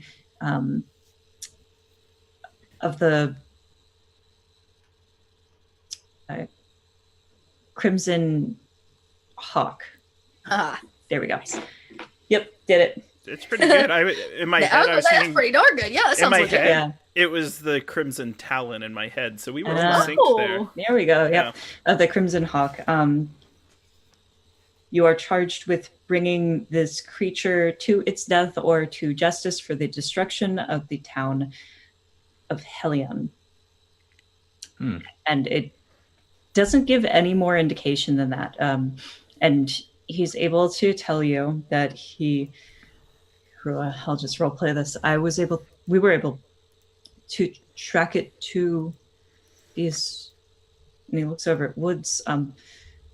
Although this is odd, this didn't look like woods earlier. It looked like the fields that we were tracking from, and now these woods are here.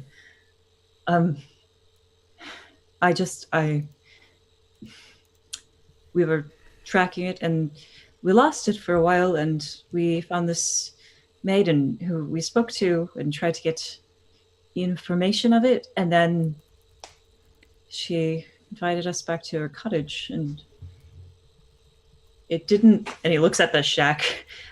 It was not like that. It was a larger building.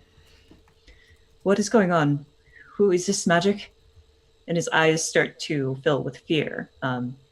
Not all Demirans are anti-magical. It's highly regulated there, though. But some Demirans, especially those who are in the service, are wary of it because of its use by Argalorians during the Advian Civil War. And his eyes start filling with fear as he's just been the victim of some kind of magical curse. Well, his story checks out. The letter seems real. It does. also matches up with what we heard from the other guy, too. What other guy? Were there 5 in your party? No, there were 8. Ooh. Well, there are 4, and a 5th we have already healed, and who has promptly exited this bog. This is a bog? Oh, that explains the smell. Oh, God. That's just the seaweed clothes, no offense. Ah, okay. That's so weird. Well, then looks and goes, "Oh, me? Do I smell? She probably smells like brackish water, just like the coastal brack. What do we do? Do we? Well, they need to leave. I agree, but the witch did this to them. How cruel! Matter of perspective. She probably had a reason. The shack is still here, isn't it? It is still here. It is a bit broken up. I think Carmine would have gone to the door and knocked. Sure. Yeah, you go to the door and it just kind of falls off of its hinges as you go up this building that just like has a kind of a structure left, except for this plowed out center. And Carmine, they go up and knock on it, and then it just sort of knock. Dust flies up. I'll accept that as an invitation, and then steps inside. Beautiful. You step inside. There's papers. There's definite spills and splash marks all over the floor. It's hard to see a little bit for anyone else, but for you, you glance through things fairly effortlessly. It seems like somebody who lived here was a witch and had a lot of supplies, but those are mostly strewn or scattered or broken in a path that more or less follows the path going outward. So the path continues further past the cottage? Yes, yeah. Okay. But this would be the way that the beast came from. Right, it like came through here, correct? Yeah. Said now, why don't we just send them back down the pass? If it came from out of the chanted bog, then if they follow the large hole back, they should get back out, correct? Reason would assume. Might be either that or we escort them, but that would take time. I fear their fear once we rip these off. Maintaining one is easy. Maintaining 4 unruly and confused warriors may be difficult. Then we assure the first so he may help control his brethren when they do break out of the glamour. I could socialize them. Or Pangoliath could. He's a sociable enough fellow. There will be a lot of vomiting. I would like to leave, and I also share that same fear. If you're speaking openly around. Oh yeah, I'm just kind of acting like he's not even there. Yeah, he goes. I would I suppose tie them to wrist and walk them out, and I can take them to one of our own healers. This is a wonderful idea. Would it be safe though in this He shakes place? his head. I do not know if they. This is horrifying. But don't worry. Keep going down that path. Take this ribbon. Hold it out in front of you the entire time. If you let go of it, I can't tell you what will happen. It'll probably be bad. Probably. Are you also a witch? Semantics. Just keep a hold of it. And you'll get out fine. Go ahead and roll me a persuasion check. Task difficulty for this one is going to be 4. A little bit more difficult than normal, but not impossible. Not I also have an ability in persuasion. excellent. I'm just Nice. unnerving. This definitely makes sense. So yeah, Nice. bump that up to a 5. You said it's going to be a 5. Yeah, with your inability. Okay.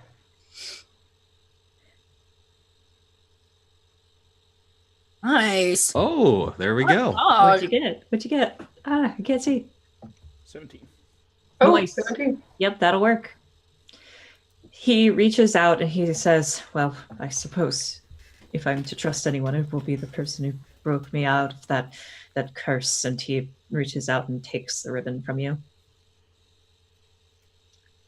Now you're going to leave. Go back where you came and tell them this is not a hunting ground.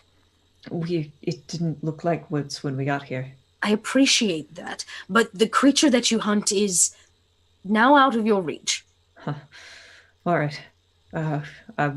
We will tell them that is the case, and we will not tell them or any one of the curses that we've seen. Tell them not to trust maidens in the woods as well. Also, Rule of thumb. if you see crocodiles, they're nice, don't attack them. They may retaliate in kind. This is general rule that we live by, yes. Wonderful. Okay. Ski-daddle. All right. And he does his best to lead his friends unless you would like to remove their I do feel glamours bad as about well. letting them go with one man armed and the other 2 glamored. Oh, there are 3 glamour. Fine. Oh wait, there's 4 of them or 3 of them? There's 4 of them in total. Oh, 4 of them, yeah. And One man to defend 4, the other 3 helpless. They'll be safe. I Marked that they're leaving. I trust Maeve on this. I worry if we unglamour the others, they'll start to cause trouble once they talk amongst themselves. It's true. And the other 3 seem harmless. We have given them a chance, just the most we can offer them, considering the fact how they got themselves into this position. Well, it's not like they could have known what they were getting themselves into. They were just doing a job and they stumbled. They made a mistake. As Could- the could- elders would say of my tribe, mistakes have consequences. Could we at least do one more so there's one defending one each? Pangoliath says, he looks over to Sedna, he looks at Maeve, he looks back at Munster. Without saying a word, I'm just going to look at your faces. That'll help me make the decision. As you speak amongst yourselves, No way. you're beginning to wander off, and the only way that the unenchanted fellow was able to convince them to do so was to get them riled up for a Demiran drinking song. So they are arm over shoulder with the others with cans of dirt, tossing those back and singing as he tries to lead them through the woods like cats. So that's kind of going on in the background as you all are talking in the foreground. Yeah, there's some head shaking. I tried. I left it up to your expressions. One was more animated. No. I maybe Maeve can put it in better terms, but the forest will see them through, yes?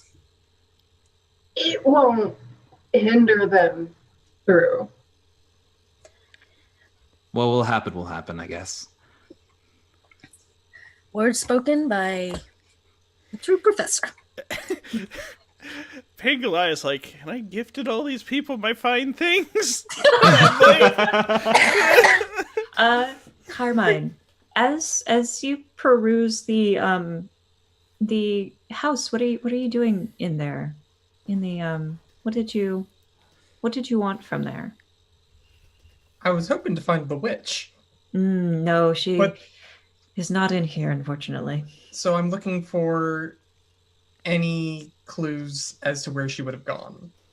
Okay. If I don't find any, I'm going to assume it was with the beast. Yes. Go ahead and roll me an intellect check to investigate. All right. Investigation.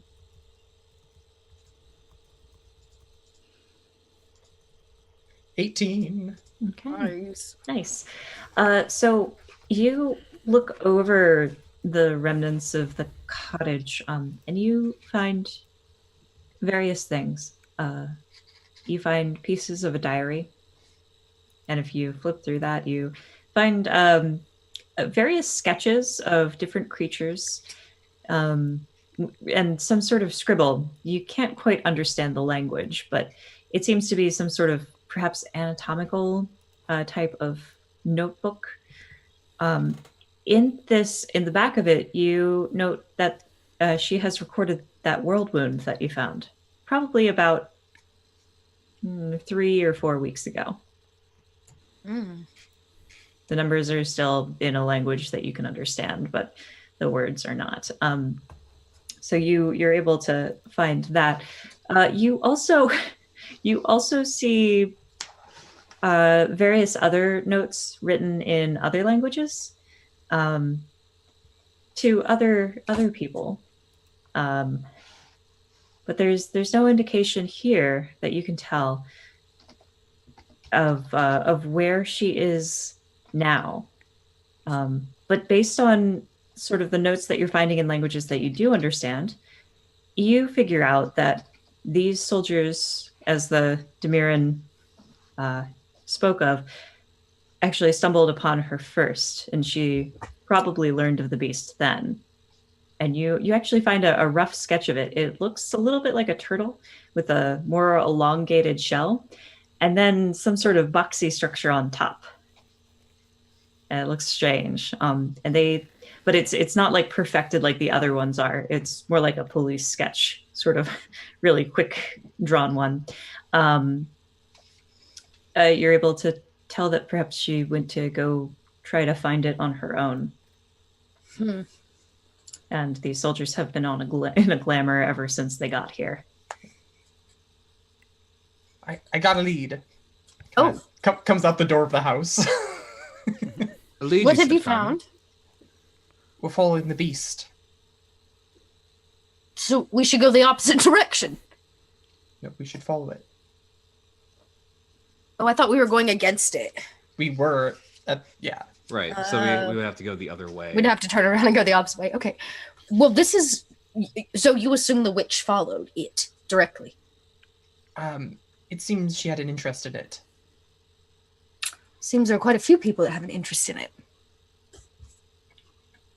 Yeah. It's a giant turtle. Oh, I'm sorry. It's a giant turtle. Pulls up the page. Well, I know much of turtles, but not metal ones. You look at it, it looks kind of like a turtle for you, but you're fond of the shell. Nice shell. I'd have that shell. I would have that shell. So, or evening.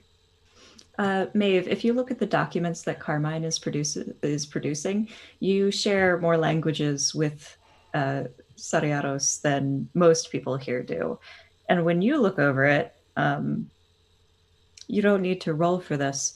This beast is not why Sariaros called you here. This is not the indication. The dates don't match up for this. There was something else that she wanted to give you or tell you, and something that she wanted to tell all of you based on the letters. It's not what I expected when I got the letter. A bit disappointing, but okay. Okay. This is all compounding to be one great mess. We need to find her. So I agree with Carmine. I guess we follow the trail back. Question is, do we hunt it at night? Do metal turtles sleep? Are they nocturnal? a question only for the gods. My hypothesis would say no, probably not. And this witch, she is very powerful. We should not be concerned about her well-being. Oh, no, she'll be fine. Is she a protector of this forest? Say Pangoliath hides concern. Yes, which is why letters being sent out and people getting into this forest, giant turtles getting into the forest is very scary. It seems odd that she would send out an inquiry for us and then disappear on the trail of a giant metal turtle. Nope, that's like her. Oh, wonderful. Well, if we feel that rest is necessary, we can wait until sunlight.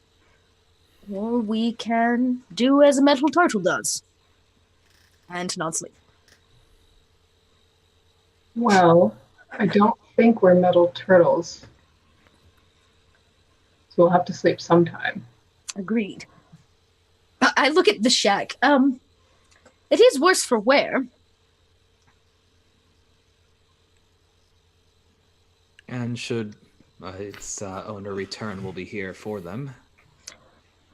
Maybe waiting till sunlight is not a bad idea. We'll be able to catch her faster this way. And also people can see beyond the glow of Carmine.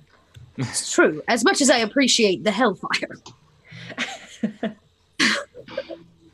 I say with somewhat sarcastic tone. Pangoliath walks into the shack and drops to the floor and sleeps immediately. That it is suitable for our frame. Just yes. I will take first watch. Watches are good. Wait, quick question. Carmine, do you glow when you sleep? No, I can turn it on and off. Okay. Because like even if everyone else takes watch, if I could take a watch, but I can't see in the dark, so. I mean, there's two. Oh, and I guess the moons are shining down tonight, so that's not too much of a concern. Yeah. So, in your own ways, you roll out for sleep. There's plenty of dirt to consume if you so wish, but also there's a roasting lizard at the fire, and down for roast lizard. Yeah, amenities suitable for you. Fresh water, even. The water's clean here. Yeah. And with a few minutes left on our clock, we close out for the evening, the camera panning into the darkness, and then slowly panning over the world wound that you found earlier. A single fly buzzes over the pool of water, and then a tendril reaches up, snacks it out of the air, and then slips it back down like a frog. The end of session 1. We end in death. Alright, everyone, reroll characters. Yeah, right. Yeah, it's just hungry. It's hungry for life. Okay. Fantastic. Wonderful. I hope everyone had fun. Let's go around in the same order that we did when we were introducing, and tell us who you are and where we can find you. Let's start with Ash. I'm Ash, and you can find me pretty much everywhere under the tag Phoenix of 89. Twitter, Twitch, Instagram, all of that. All those good places. Yes. Perfect. Ethan. Hello, I'm Ethan. You can find me at Super Robot Bear on Twitter. I'm actually not doing this. Like, I'm not doing this. Is the only stream show I'm doing right now. Oh, But I feel honored that you would choose this hellscape. but I do co-host a podcast called Too Many RPGs, where we talk to streamers and podcasters about their games, and it's a wonderful time. And you like hearing people talk about the things they love. It's a great show. I'm also writing a Cypher supplement about goblins. Oh yeah. Gobs of gobs. which I am very excited for. Just let me know when it's done, because everybody on this channel knows how I feel about gobs. Gobs. Oh gosh. I remember the last time we played Gobs. Yeah. We really need to do another Gobs. Yeah, gob stories. I'm gonna skip over Dot and let you close this out. We're gonna go to Grant. Hey everybody, had super fun playing tonight. I'm an independent content creator and WebDM Show's Twitch producer. I'm dropping some links in chat. I was a contributor or lead author on a bunch of different projects recently. I did a weird, sad skeleton boy named Babar in the DM's Guild product Villains and Layers 2. Babar is everyone's friend. And people are like, seriously? This is supposed to be a villain. This is kind of a sad skeleton boy that's asking you to deliver a letter for him. I was like, yeah, that's Dungeons & Dragons to me, y'all. And then I was a lead writer on the TPK Bestiary Volume 2, the TPK Handbook Volume 2, and the game Reach of Titan, which is kind of like Monster Hunter meets Shadows of the Colossus meets Attack on Titan. So those are some projects that I was writing on. Check them out if you are so inclined. All right, excellent. Yutsai, where can we find you? I'm Yutsai. You can find me on Twitter at Tsaisu, Tsaisu. Yeah, that's pretty much it. Kind of new at all this, but having fun. It's okay. Welcome. I'm glad that you're here. And my name is Marsie. I am one half of the Phantom World Booth. I do the Phantom World Booth blog, which I update as I can. Originally, I was like, I'm going to do this weekly, and now I'm just like, whenever I can. On Thursdays, you can find me on Unmade Gaming with Red Dot as we play through a Diesel Punk Cthulhu game called Men of Letters, which is definitely probably maybe influenced by Supernatural. Yeah, right. On every other Saturday, you can find me over at Goldheart Group doing Waterdeep Dragon Heist. And then Sundays here. I was like forgetting something. It's just every other Sunday. We'll be here, and that's what I've got for you right now. Let's have Dot close us out, please. Awesome. You guys, I'm Little Red Dot. I want to thank you for dropping by the channel today. If you haven't already followed or subscribed, please do so. If you follow, you know when we go live, so you never miss a moment of Owl or any other show that comes right here to the Dot Lot. I'm going to drop some links for my personal social, but I want to also encourage you, if you really enjoyed Owl, guess what? We've got a whole place inside of my Discord where you can come chat. I'm going to make sure all of the cast knows that you guys can come join that way. If you want to chat them up, chat us up. Marsie's always hanging out. It's a great way to just dive a little bit deeper into the world and be there for upcoming announcements regarding that. In terms of what's coming up this week here on the channel, don't forget Tuesday nights is Witch Girl Adventures. We will be on our second episode. Actually, it's funny, Marsie. We mentioned your character from our little prequel game that we did. Your character's out on your lizard, Granty Liz, having tiny adventures. True story.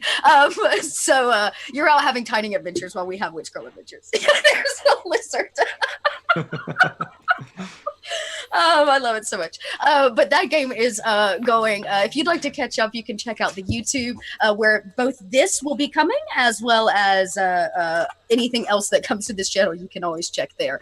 I'm trying to think. In addition, like Marcie said, Thursday nights, and this week I'll be doing the closeout of Super Duper, a Fate Core kind of Golden Age superhero campaign over on Off the Table. You can catch me Wednesday night, 9 p.m., where we close out the origin story of our kind of Super Duper crew. So that should be a whole lot of fun. Other than that, you guys know where to find me, and I believe next Sunday is Sunday Fun Day. No, yes, next Sunday is Sunday Fun Day. So make sure you're here for that. If you need more puppets in your life, if you need more fun, if you need more RPG on your Sundays, you can come right here to grab it. So I want to thank you all so much for dropping by. I am going to cancel Monday Morning Mayhem tomorrow because of my situation and my coughing. Probably not the best thing, but I will keep you guys caught up. And until next time, you guys go out there and do your thing. And we'll see you guys here 2 Sundays from now for more Owl. That's it. That's all I got. Bye, everybody.